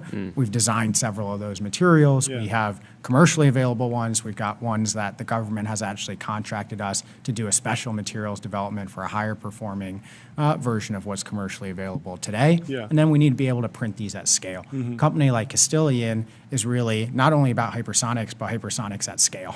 Right? They want to make a lot of these. They're down the road from us. We want to help them make a lot of them. That's cool. Talk about what's unique about additive manufacturing in aluminum, nickel. I think most people will be familiar with like 3D printed plastics, but is it similar to just soldering lines of solder and just building up slowly? Like what else is going on? It's the most advanced way to make a metal part, and it's the most controllable way as well. It's not really related to, in terms of technology, 3D printing of plastics. Right? Maybe the narratives are tied a bit together. Yeah, it's not but like in terms molten of tech, push through a nozzle like a. We do something called powder bed fusion. So we have a powdered aluminum or Inconel in a build chamber. That build chamber has no oxygen in it. It's got nitrogen instead, so it's non-reactive in there. And then you've got high-power lasers overhead.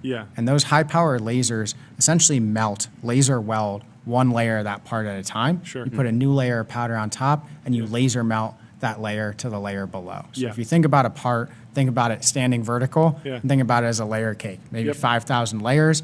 And you're laser welding with those lasers every single layer, layer by layer, and you're getting full data at every single layer. So maybe that one section of a defense product is 7,000 layers. I get 7,000 layers of information on that build. Right? So this is the most controllable process in terms of in-process monitoring. It's the most advanced way to make a metal part, and you also end up being able to make exactly the net shape you want. Because when you have a cross-section, you can do the exterior and the interior, and you have full control of that geometry. You vacuum away your unused powder, you end up with your net shape. So in terms of waste and efficiency of the process, you can get something that runs at a higher OEE when we talk about manufacturing efficiency.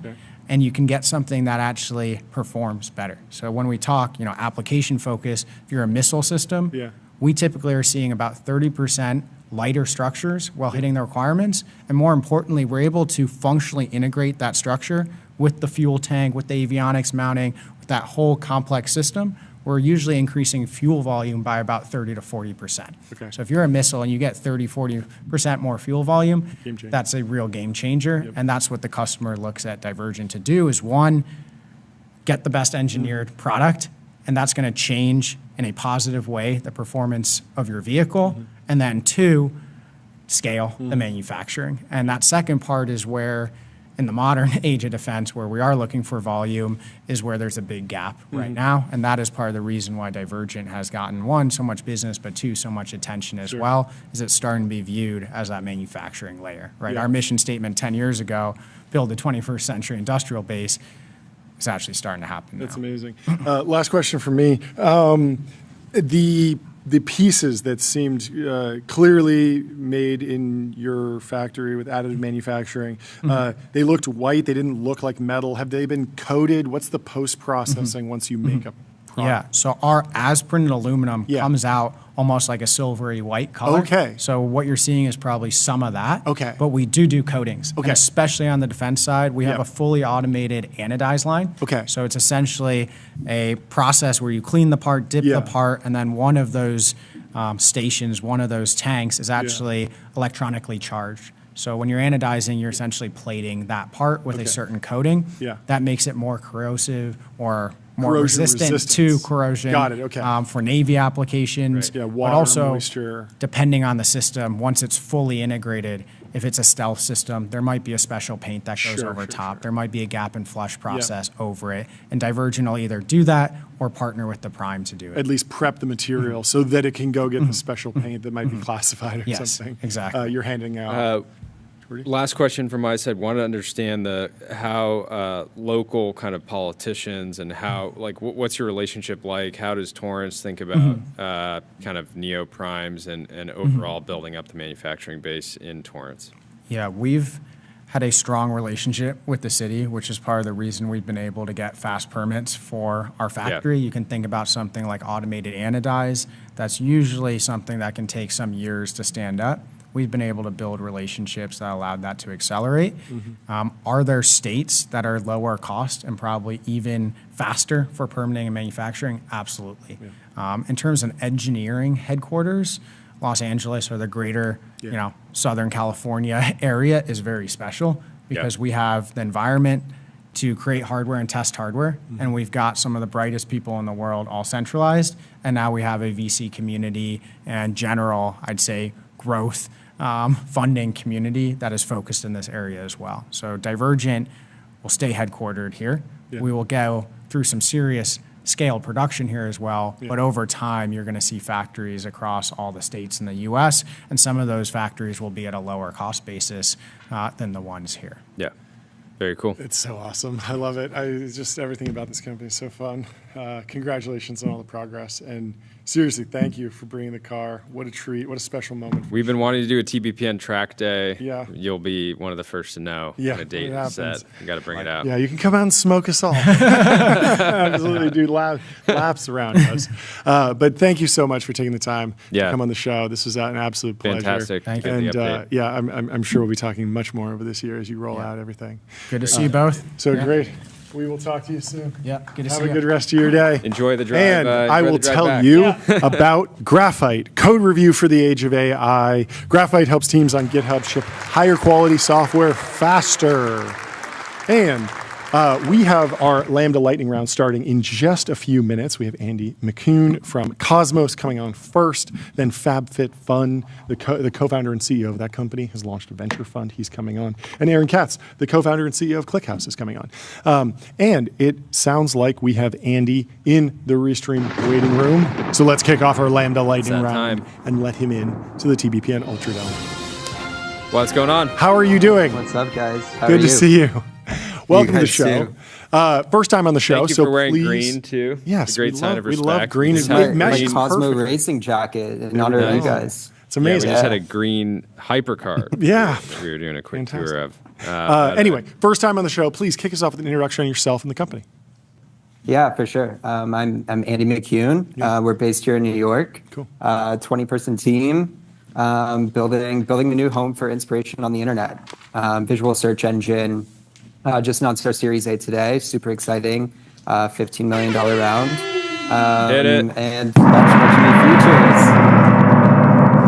I'm sliding around. Amazing. Got me Okay. fired up. Congratulations. Yeah, there's so much to talk about right Yes. now, and it's such an interesting time to be building this company because there's just like an explosion of content. You can get a pretty picture now. You don't need a camera. Yeah. Anybody can generate one from their own home.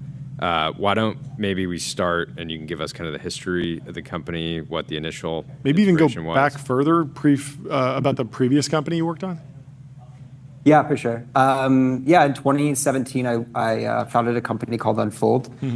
So we are like a mobile content creation tool, kind of Canva adjacent. Ended up selling that company to Squarespace, did a few years there, leading creator product strategy, and have been working on Cosmos for the last 4 years or so now.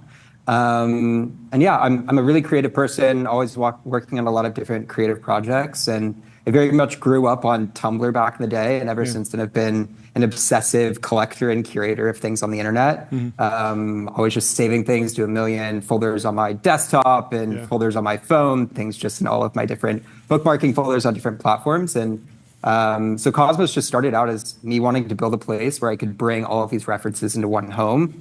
Where everything would be tagged by AI, so I could quickly search and resurface anything that I had saved. I wanted to be able to work with collaborators in these different projects. Just started out as building a side project for myself, as everything I ever built has kind of started out as. Started getting into the hands of my most creative friends, and people were like, "This is awesome." And so were those friends the ones that were uploading the original content? Were you scraping the internet to bring on the first and like seed the community? Like where was the actual content coming from?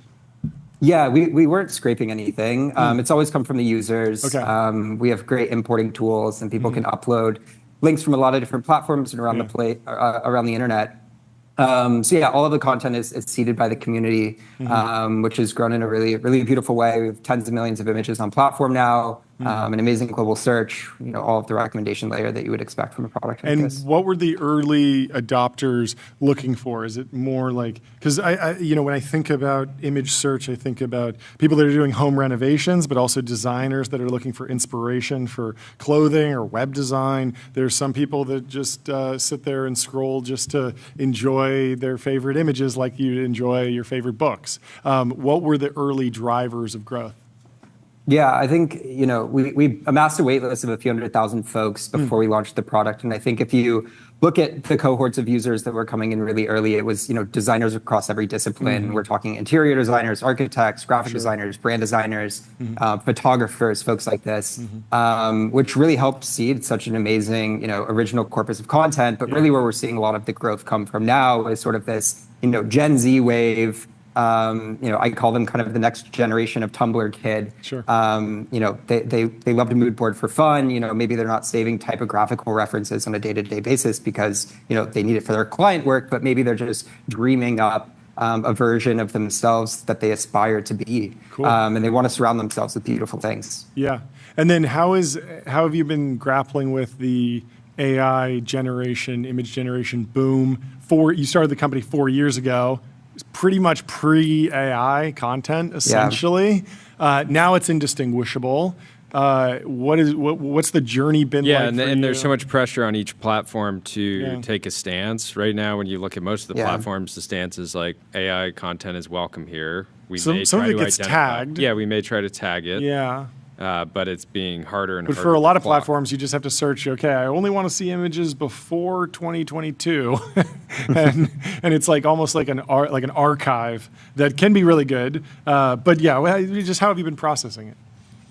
Yeah, for sure. I think that, we're definitely seeing a lot of backlash within the ecosystem against a lot of other platforms where AI-generated content is kind of proliferating all of the feeds, and people are engaging with stuff that they don't even know is AI-generated content. And maybe they search the thing and then they click into it and they see that it's labeled by AI, and they find that really frustrating. Yeah. And we're definitely growing a lot of users now that we kind of consider like refugees from this. We really want to be a platform that champions human creativity and human created content. Now, that's not to say that we're drawing a hard stance against AI generated content, but I think that it's really important that people are able to decide what they want to see. And so we've done, what some of these other platforms have done as well, is every image that gets uploaded on platform, we're running it through multiple different algorithms to detect if that is AI generated. And so every user has settings within their profile where they can choose to show or hide AI generated content. Okay. Yeah.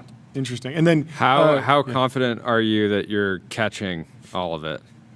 Yeah, I mean, it's an uphill battle, right? I mean, it keeps getting better. You have to keep retraining the models. And it's only going to get more difficult. So, I think that it's only a matter of time before it's, pretty difficult to There's also some AI image models I've noticed where I will upload an image, ask it to do something, and it kind of just spits out the exact same image, or maybe it just like adds a piece of text, and it feels like it didn't actually run a new diffusion model. It just sort of used some tool to like layer over text, and it's like, well, it's kind of just acting as an agentic Photoshop at that point. It's not really creating an AI image, like all of the details and fingers are the same because it's literally the same pixels that it's just using. And so to that count, it's going to be all hairy. I'm interested to know how you think about For You pages, algorithmic feeds versus search and being more of a search engine. Is that line blurring? What are the important trade-offs? What do you like and dislike about algorithm design? Yeah, for sure. So we have a For You page on Cosmos that learns your taste and learns your interests as you say things. I think it's important that you have something like that so people have a new vector that they can discover content through. What's really interesting is the search problem is actually very similar to the For You problem, especially when you get into the world of serving people personalized search. Right, so you train your For You, we have an idea of what your tastes and your aesthetic leanings are. And then when you search something, you're actually just adding that keyword over sort of this vectorized database of, visual aesthetic that you've already identified with. So the problems are actually very related and intertwined. I think one thing that we've done that's really interesting is we've started developing in-house aesthetic prediction models. So we've actually been using all of our own data, user user uploaded content, and we've been training models that understand kind of like what good versus bad looks like. And we're using these aesthetic predictions to loosely re-rank our search results in our For You pages to try to keep the slop off of the platform. We believe the slop wars. Yeah, you deep in the slop wars. Frontline soldier here in the foxhole. I salute your service. I think we believe that your outputs are a reflection of your inputs, and so it's like very philosophically important that we're feeding people high quality inputs because so many creative projects start with the mood boarding phase, and so if the inputs are going to become the output, it's really important that we're giving people a place where they can find the highest quality things. What's been the growth loop for you? What's been the key to growth? I know that you've been, featured by Apple as one of the top 25 apps for 2025. You're 500,000 followers on Instagram. But is there a traditional referral flow? What are you using from the Web 2.0 boom era versus viral social playbook? What's been the big growth engine? Have you had to just run ads? What's worked? Yeah, we haven't been running ads. I mean, it's really been organic up until this point. Yeah. We had an early invite friend flow, which was pretty successful for us. I think that's not as successful as it was a few years ago when we ran it. But I think the nature of Cosmos is really collaborative. You start what we call a cluster, is like a collection. You start a cluster. You start inviting your collaborators to those. The experience gets so much more valuable, and we're seeing really high density as well within some of the best creative teams in the world. I mean, we have hundreds of users on platform on Nike.com emails. We have teams at Chanel using Cosmos, teams at Apple using Cosmos. So that density within creative teams has been really, really powerful for us. And then monetization, I feel like you're going to be anti-ad just because as soon as you have an ad, it's hard to influence. You can't say you can only serve pretty ads. For $50,000, you can post the sloppiest AI slop with 6 fingers, but we're going to charge you a pretty penny. No, I want to know the real monetization strategy. Yeah, for sure. So we're not monetizing yet. I mean, we have a premium subscription right now, but it's pretty demoted within the product. Sure. I think there will be a lot that we have yet to reveal. But I think that where we're going is going deeper on sort of focusing on those creative teams that are using Cosmos and how can we better serve those folks. And then we're also starting to build into commerce as well. So we launched a commerce pilot last year. And you can imagine we're running hundreds of thousands of searches a day right now on the platform. And if someone searches for brown leather couch, they're probably looking to buy a brown leather couch. That makes and so how can we how can we create a compelling commerce experience that doesn't feel like we're trying to force products down your throat, but it's really commerce through inspiration. Yeah. It's That's like cool. aesthetic first, taste first, as opposed to like feature set, price, like all the filters that you see when you're on Google Shopping. It's those are probably going to be way lower in the funnel than the aesthetic that you're looking for. Shoppable mood board. You can think of people doing inspiration for interior design, their wardrobe, all this stuff. It's like that's a high intent moment when somebody's trying to. Can you explain a little bit more about the aesthetic trends that are popular? I've seen these different like phrases used to describe how certain people describe their whole aesthetic. Like what is how would you describe the communities that have formed around these like modern sub niche aesthetics? Yeah, it's a really interesting question. I mean, we launched a new feature today. So we gave the profile a really big refresh. Historically, everything that you saved had to go within a cluster. Okay. The release that we put out today gives you a core feed of images that sit at the forefront of the profile, which is really akin to like your Tumblr blog back in the day. It's really like a snapshot of your taste and what you're into. We're starting to go really deep on the datas and the trends that we're seeing on the platform between what people are searching, what clusters are they creating, all of those sorts of things. And we're going to start putting out trend reports, which we're really excited for. And we've started sort of seeding these into our newsletter, which has been really, really fun. That's great. That's cool. But yeah, it's been really cool to see these different sort of niche aesthetics blossom. I think historically, a lot of the usage has been just around, again, the core use cases that we were talking about, on like graphic design, interior design, whatever. But if you think about something like Tumblr, right, there was like fandoms that were popping off and, like emo aesthetics and culture, right? So we're starting to see some of these pop up, but it's a little early to tell. But we're really excited to start publishing these more publicly. Okay, last question for your personal aesthetic. The Pantone color of the year for 2026 is Cloud Dancer. It's a soft, lofty white that symbolizes calm, peace, and fresh starts. Underrated or overrated?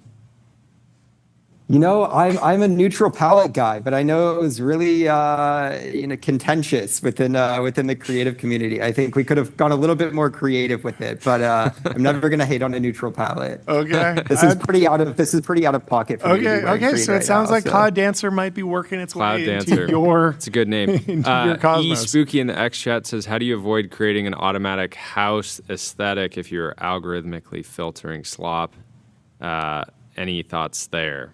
Like, is part of this like it is so like a lot of generated that somebody might have you're not trying to like have an overarching aesthetic other than like somebody could come on and create a bunch of clusters for an aesthetic that is not aligned with your personal taste or the taste of Cosmos. The ArtStation look became the tool. Midjourney look, and then now that just looks like the AI art look, but what if you're actually just into like, matte painting? Like what you're going to get filtered maybe. I don't know.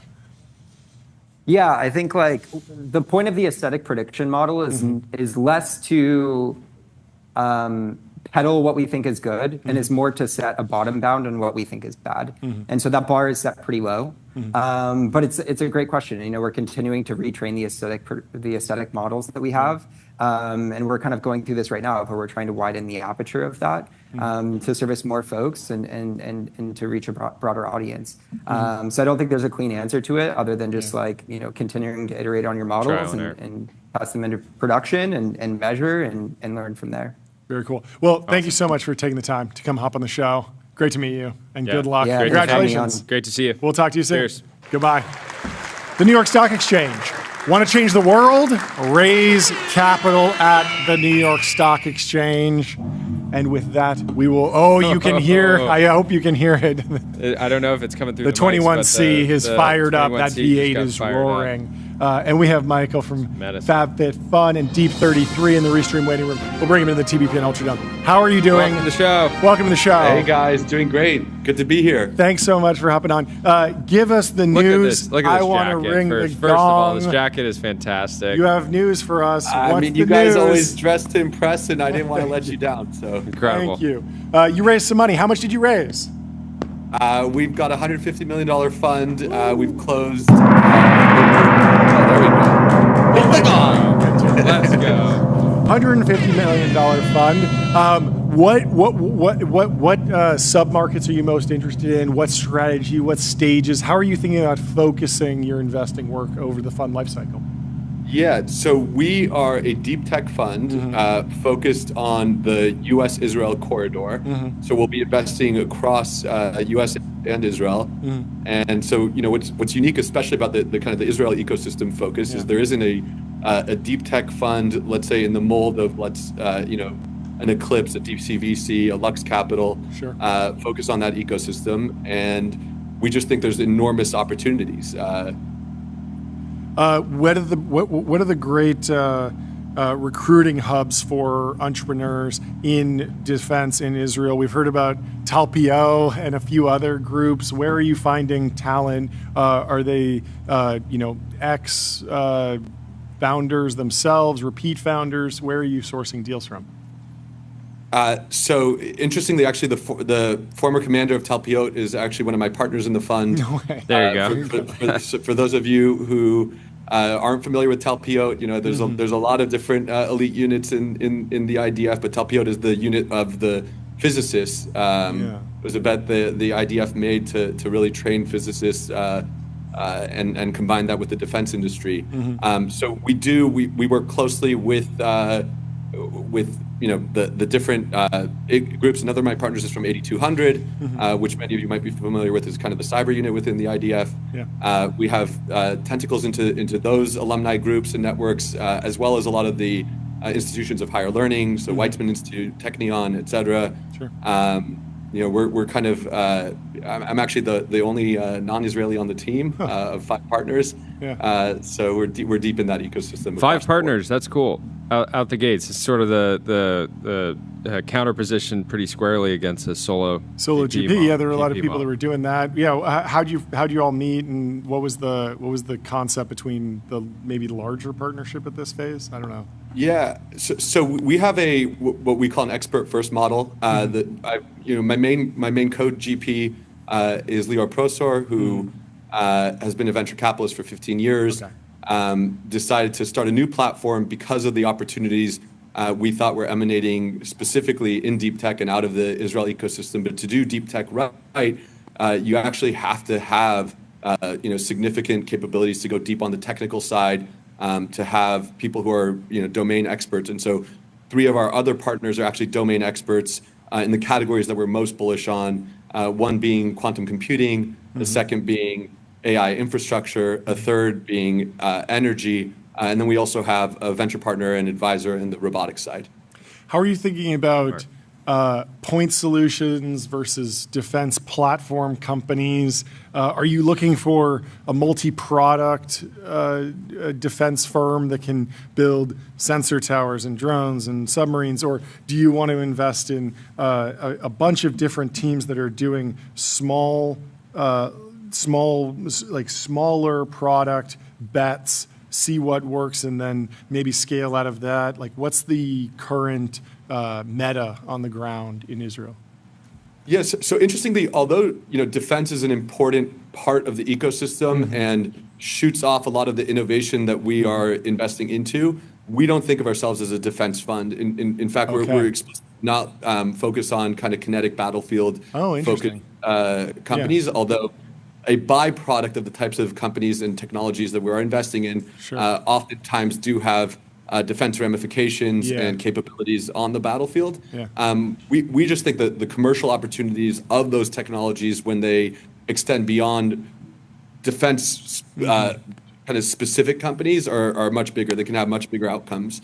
So there's a lot of dual use in the types of things that we're looking at, and what we're looking for is just insanely capable founding teams really groundbreaking kind of technology and IP and enormous end markets. And when you look at the kind of the confluence of things that Israel has in terms of the defense industry, the institutions of higher learning, the concentration of elite scientists, RF industry, silicon industry, optics industry, et cetera, there's really, the only other geography in the world that has that sort of concentration of those types of mixes of assets is really California, and you see what California produces.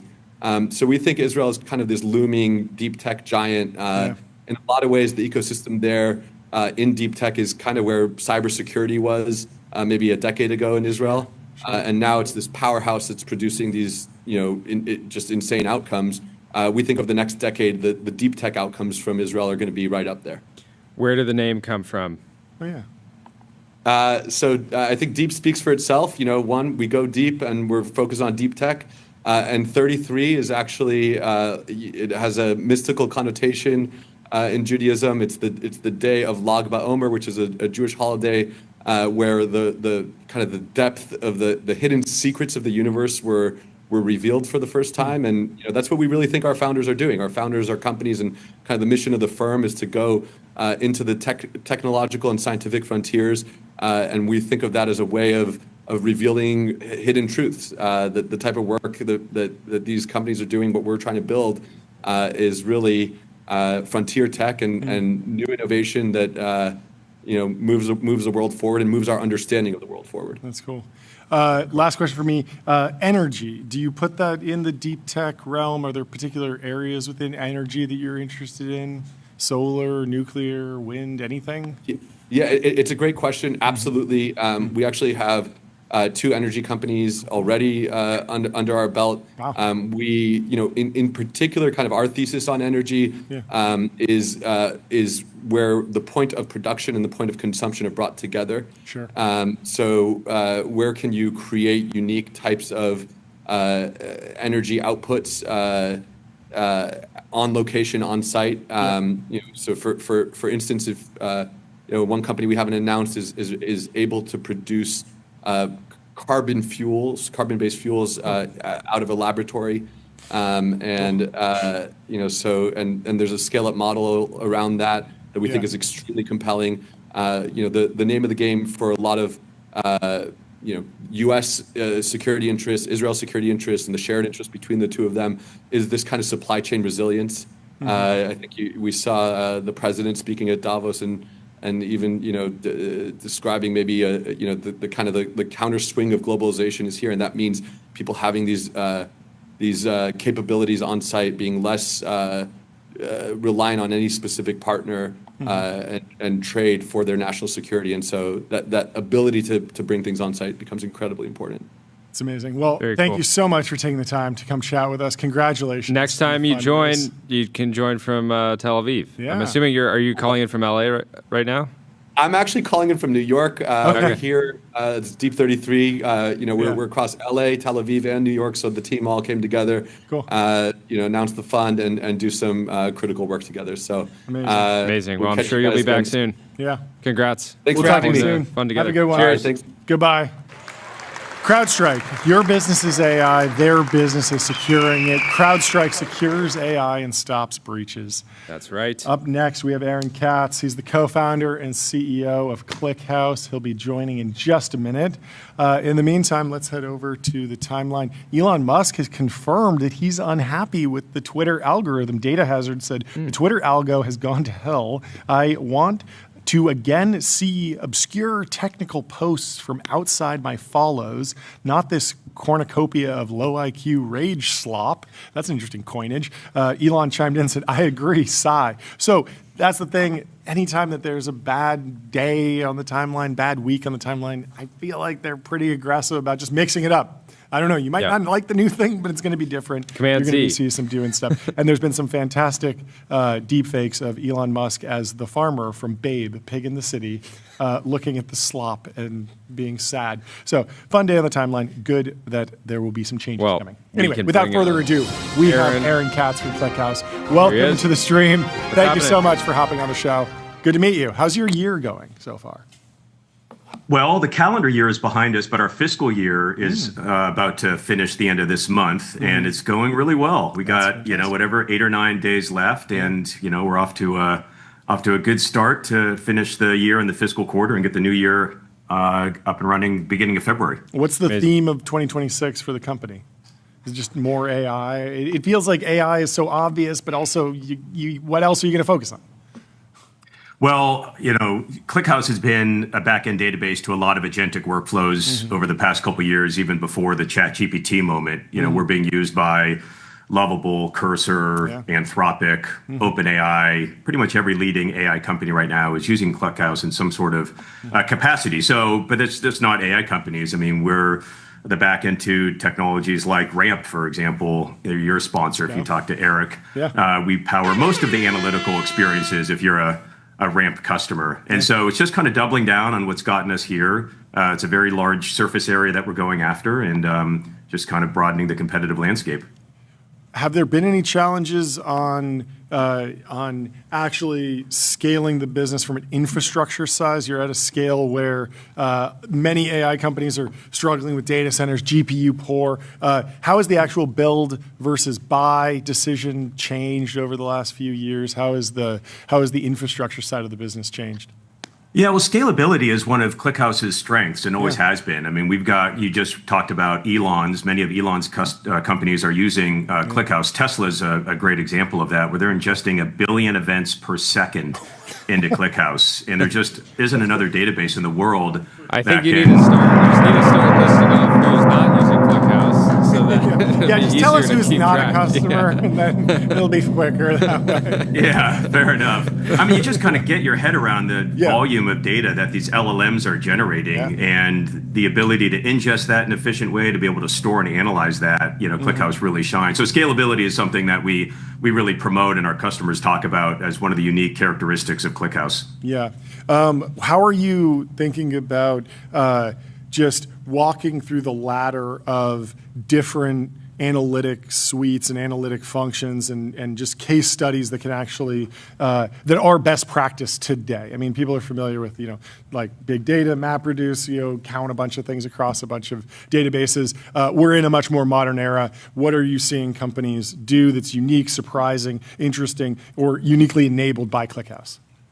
Yeah, you mentioned MapReduce or any sort of kind of batch-oriented processing. It's all moving towards real time. And Ramp is a great example of that. If you're a user or a customer of Ramp and you want to run analytics on spend patterns inside of your company, you're not going to wait 2 to 5 seconds for that dashboard to render or that graph to update or the report to produce results. You expect to see those in milliseconds. And so there's just this broad shift from an analytical perspective to real-time experiences. Batch processing, even waiting, 3 to 5 seconds for any sort of dashboard to refresh is just an eternity. And so that's a big pull to why people are moving towards ClickHouse.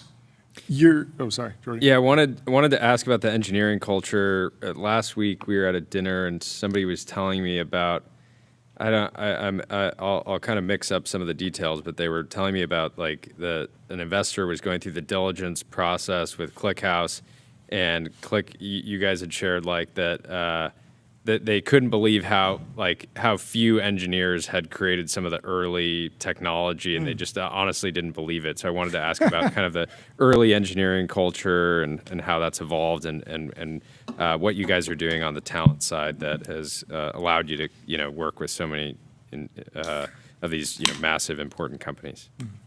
I mean, I love that question. And I don't get it often enough. The engineering team at ClickHouse, the broader community behind ClickHouse, but the creators and the committers that are part of our company are the best engineers that I've ever worked with. And I've been in the industry for quite some time. I know you've had Mark Benioff on your show several times. I spent 12 years at Salesforce. It had an incredible engineering culture.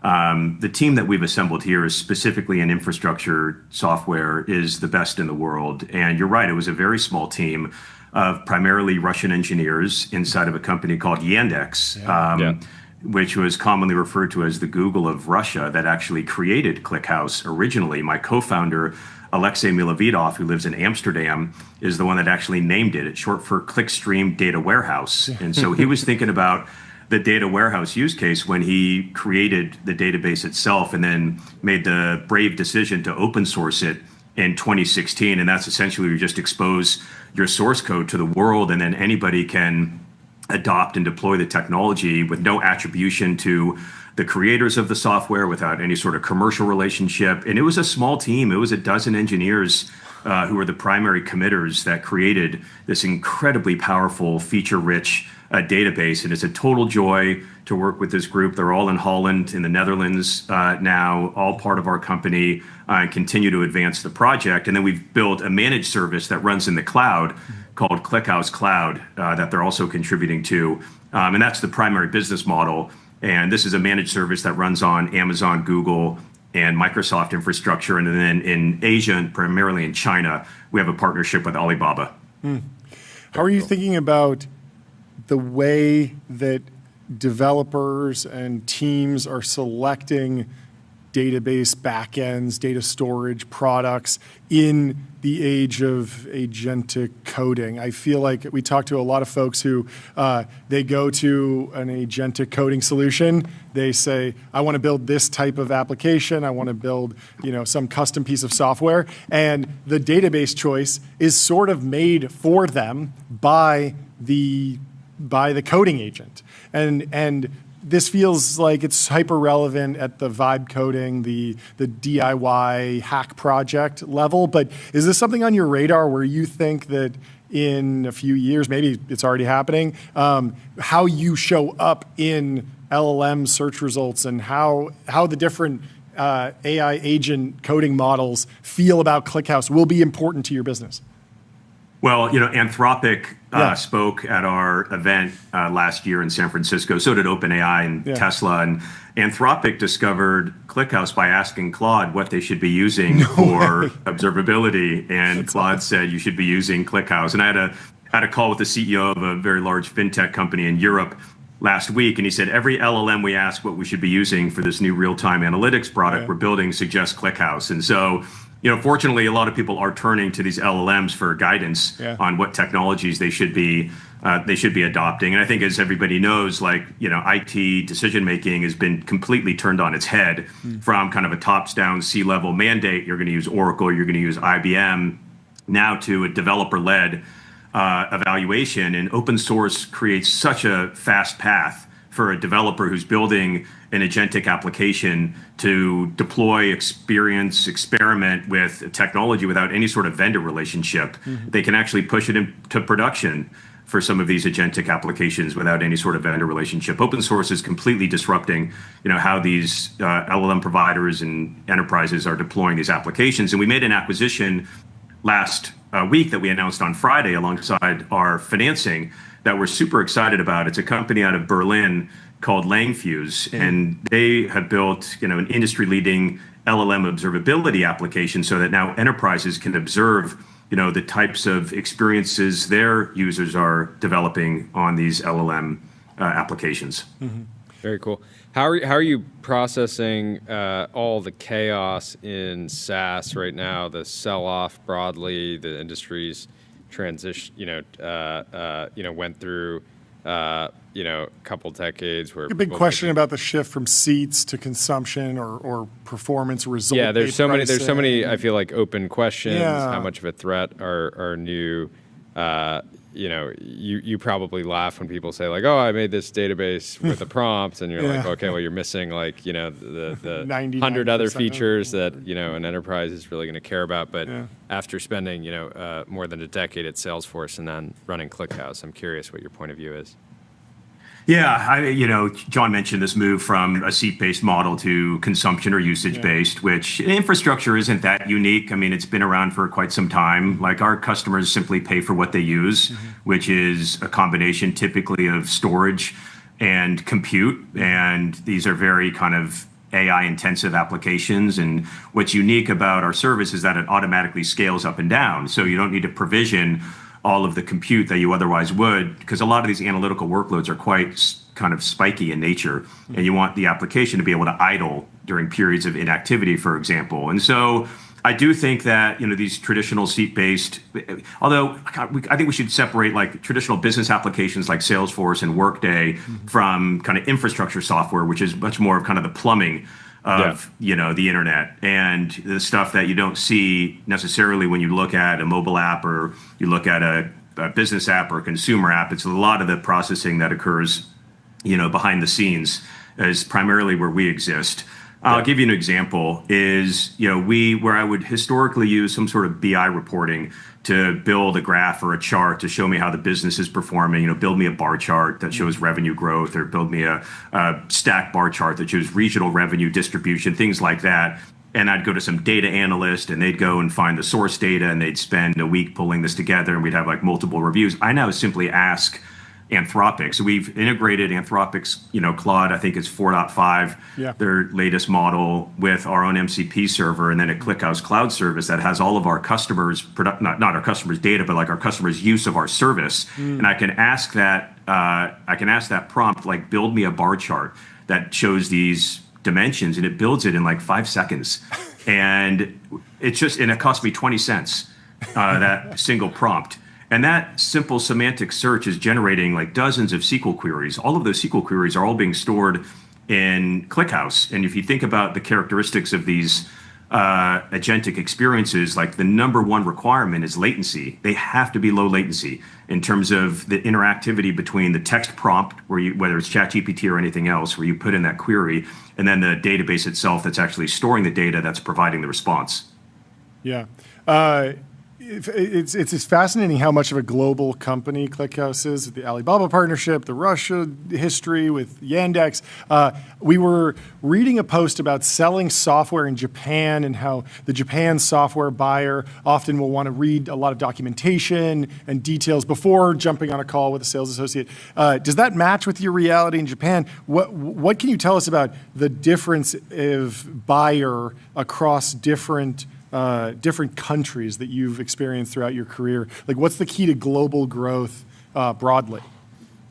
Yeah, it's a great question. I mean, so half of our employees are outside of the United States. Yeah. We employ people in 22 different countries. Yeah. Half of our customers are outside of North America. Half of our revenue comes from outside of the U.S. So the company is extremely diverse internationally. I had the good fortune in 2005, so 21 years ago, Mark Benioff asked me to move to Singapore, and I spent 4 years helping Salesforce expand across the Asia Pacific region. And at the time, Japan, I believe, was the second largest country behind the US, ahead of the UK, Germany, France in terms of revenue contribution. I don't think I could be quoted on that because I'm not necessarily true. It's number 2 or 3, but it was like top 5. And I would argue it was probably top 2 if my memory serves me correctly. And you could add South Korea to that same description of just how unique these markets operate and how localized the selling effort is. We recently did, and I've seen both models, and one being you do a joint venture and where you partner with a local company and you share the risk and you share the economics and you share the upside, and they leverage local relationships in the market and local market knowledge, et cetera, or you try to do it yourselves and establish your own KK in Japan. And I've gone down both paths and learned a lot of lessons along the way. And so here at ClickHouse, we did a joint venture in Japan. We recently announced that with a firm called Japan Cloud. And they were previously Sunbridge, which is the firm that did Salesforce.com's joint venture. And so I've worked with these folks for 2 decades now. And so, yeah, it's a highly localized market. The buying behavior is very different in Japan and in South Korea than other parts of Southeast Asia, putting aside Greater China or Australia, New Zealand, or the Indian subcontinent. So it's a huge market, but not many companies get it right, honestly. They try to do it themselves versus leveraging local expertise. We also brought on some investors, a firm called Geodesic Capital, and that's run by an individual named John Roos. And John, I believe he's still on the board of Salesforce, but he was the previous ambassador for the United States to Japan. And just having those types of relationships are very important for a company like ours that we frankly don't have the same level of awareness in Japan that we do here in Silicon Valley or in New York. Yeah, makes a lot of sense. Fascinating. Jordy, anything else? Yeah, very cool. We'll let you get back to your day. Joining. Thank you so much for hopping on the show. Yeah, at this rate, I'm sure there'll be many reasons to have We you have back to ring on the this gong. year. There's a recent fundraise. Can you tell us the details? Yeah, happy to. Yeah, we weren't running a process or raising capital. There's a lot of investor interest, and so we ended up pulling a round together kind of over the holidays that was led by Dragoneer here in San Francisco. And we ended up raising $400 million. We had participation from a number of our existing investors and a few new investors. So pulled together over the holiday. We've talked to a lot of VCs who said that it was easier to do deals over the holidays. There were less distractions at the office, and so plenty of time to hop on the phone with like a tight partnership, get something through. So congratulations. Love it. All right. Well, I appreciate it. Thanks for having me on. Yeah, we'll talk to you soon. Aaron. Have a good one. Goodbye. Cheers. Turbo Puffer, serverless vector and full text search built from first principles on object storage. It's fast, 10x cheaper, and extremely scalable. We are puffing. We are puffing. Back to the timeline. Did we miss anything else today? Yes, we missed the fact that Keith Raboy has hit 5,000 berries classes. Whoa. Some people would say that's too many. It's an incredible amount. Only possible, I think, mathematically, because he does multiple per day. But what an absolute generational run, sometimes a literal run on the berries treadmill from Keith Raboy. Demis Hassabis from Google told Alex Heath at Sources that he has no plans to put ads in Gemini. It's interesting they've gone for that so early. He said of OpenAI putting ads in ChatGPT, maybe they feel they need to make more revenue. What's interesting is I feel like, yes, it's like at what level do the ads bake in? Because you can access some level of Gemini model through the AI search overviews, the enhanced results that come from Google searches, and they've already monetized those, and it doesn't ruffle any feathers. So of course, on this show, we're very pro ads, and my response to Demis should be, let's do it, buddy. Let's put some ads in this. I'm ready for ads in Gemini 3 Pro. But of course, they're in a very different position. The business is much larger, much more established, and so they have much more flexibility with timing these things. I do wonder, the whole ads in ChatGPT news cycle. It was released on a Friday. It was very much crowded out by the Elon OpenAI lawsuit. It had been rumored and discussed multiple times. Sam Altman had mentioned it in many different podcast appearances. He talked to Ben Thompson about what he liked about Instagram's ads. He had been messaging. Fiji Simo came on, defined a couple things, had talked to us on our show about it. And so it was a very slow process of building up this idea that ads will be coming to ChatGPT. And the benefit of that is that it's not just all of a sudden, hey, the thing that I like now is stuffed full with ads. It's been a very slow rollout. I think it's been deliberate. I think it's smart. I think it works well. We've been discussing whether or not the first chat app to add digital advertising might get branded with the scarlet letter of that's the one that has ads, and you always remember that one as the one that has ads, even if they all add them eventually. Yeah. I don't know that will happen, but I have yet to see any real backlash across the internet around, ads are coming to ChatGPT, it's bad. So in general, I feel like the rollout has been handled well. I'm sure we'll see more interesting things when the ads actually go live. People will be taking screenshots of them, sharing them. As long as they partner with good companies like the Ridge Wallet, I think people would be thrilled to see Ridge Wallet ads in ChatGPT. So. Imagine getting one of those really sketchy supplement ads. That they run these on display. Oh yeah. Getting one of those. Yeah, it's some X-ray, and it's this one thing is destroying your metabolism. Doctors hate this. Yeah. The Bank of America CEO says he hired 2,000 recent graduates from 200,000 applications. I wonder how much of that's driven by AI applications. Some people are wondering how many of those applications were duplicates. You apply to multiple jobs, you can only be hired once.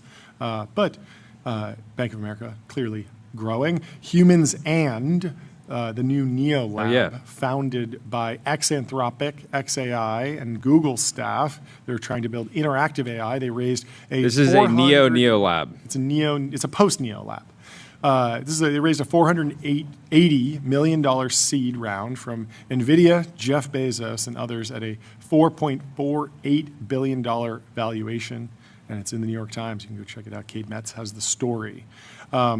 So that's exciting. We have to do a proper deep dive on the Neo Lab landscape. What do you have for us, Tyler? I mean, okay, so you said it was post-Neo Lab. I think it's actually closer to like trad Neo Lab. Okay. It's kind of like, look, we're going to release models. They're going to be for consumers. Okay. We're going to do it with this human-centric view, but it's not like they're going, that we're combining this with bio wet lab or something. This is like kind of down the like Fei Li's fairway. World Labs is many ways more of a post Neo Lab than this. So if I'm getting so this much less right, focused on Tyler, chat. this is less about, okay, I'm going to send off this agent to go work for a week and I'll check in with it when it's done, and more of this kind of like co-working approach. I believe. I mean, they haven't released much, but it seems like you're the whole expert point is here. very interactive. I mean, I'm the expert on what they've put out, which is very little. So the name of the company is Humans, plural, and then an ampersand. Humans and Dylan Patel says, we are all calling this startup Human Sand. Sorry, I make the rules. It's a fire name. Near says, what are you guys actually doing? Or what are you guys actually making? I literally cannot tell at all. Well, they haven't been on TBPN yet. They haven't broken it down for us like we're a bunch of venture capitalists. In other news, our very own Dylan Abruscato got a major scooping like a Ben & Jerry's employee. He figured out Instagram replaced the following tab or the following sort of keyword with friends, which are followers you follow back. Yes, and this has implications. Explain. Yes, the implications here are that some people aren't following accounts because they want to keep they have some idea of what their follower to following ratio should be. Yeah, if I follow 800 people and have 100,000 followers, it looks really elite. But if I have 100,000 followers and 100,000 following following, it just looks like I'm like doing some scheme. I have some bot going or something. I mean, hilariously, Barack Obama had a follow back bot on Twitter, I think throughout his entire presidency. So this comes up all the time because someone will find some crazy account and they'll be like, Barack Obama follows this? What's going on? And it's like because he follows like 3 million people or something. Yeah. Anyways, but this is a continuation of the kind of product decision where they allow people to not show the number of likes a post has, right? They want people to post more. So if they're not showing the number of people that's that follow, why sometimes I just see a heart that's blank because they don't want to show me how many people like it. Yeah, it's the user gets to decide. I don't realize that. I don't want to be measured by how many people tapped, right? Okay. So the idea was to encourage people to post more because they're not feeling this pressure to put up crazy numbers. Oh, I always get 100. If I get 80, I won't feel good that day, so I will just turn that feature off entirely. Yes, correct. So I think they want people to follow more people. And we'll see. I don't think this is rolled out to everyone yet. Yes, we'll and the net effect that you believe will happen is that there will be more following activity on Instagram. So lots of accounts will be followed. Yes. Yeah. So I will say when I go on Instagram, instead of seeing on this so this is a very limited test. And yes, but so I see friends. You do, but I don't see the post number. I see the friends, the followers, and following. Okay. Where in this screenshot, I think it was I don't see it anymore. Yeah. But it was posts. Oh, so maybe you're in another test. I'm in a different test. Adam Mosseri is treating us all like guinea pigs over here, lab rats in his maze. It's great. Anyway, is there anything else you want to talk about? We got to end on this. This is extremely important. Yes. This kid was sent to the principal's office for lying that his uncle was Superman. The next day, his uncle, Henry Cavill, dropped him off at school.